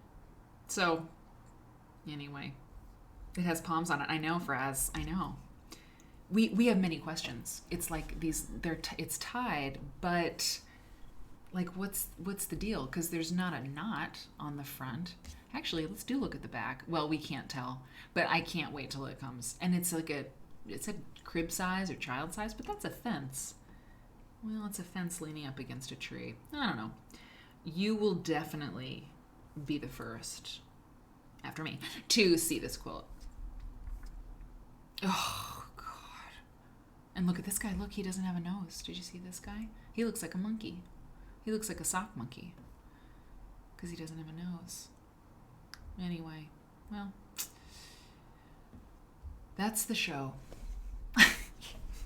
What fun. What fun. I'm going to leave these on. I love you people very much. I have so much fun doing this. I'll see you and do it again tomorrow night at 8 p.m. And then I will not do it for 2 days, and then I'll do it again, and then what a great time. Take care, Myra. I hope your ice cream kitten quilt nerd fabric evening was what you needed. And SJ Pepper, you're in trouble continually. And I'll see you all later. It's hard for me to say goodbye, so I'll just say goodbye right now. Okay, I'll see you tomorrow, hopefully. Bye.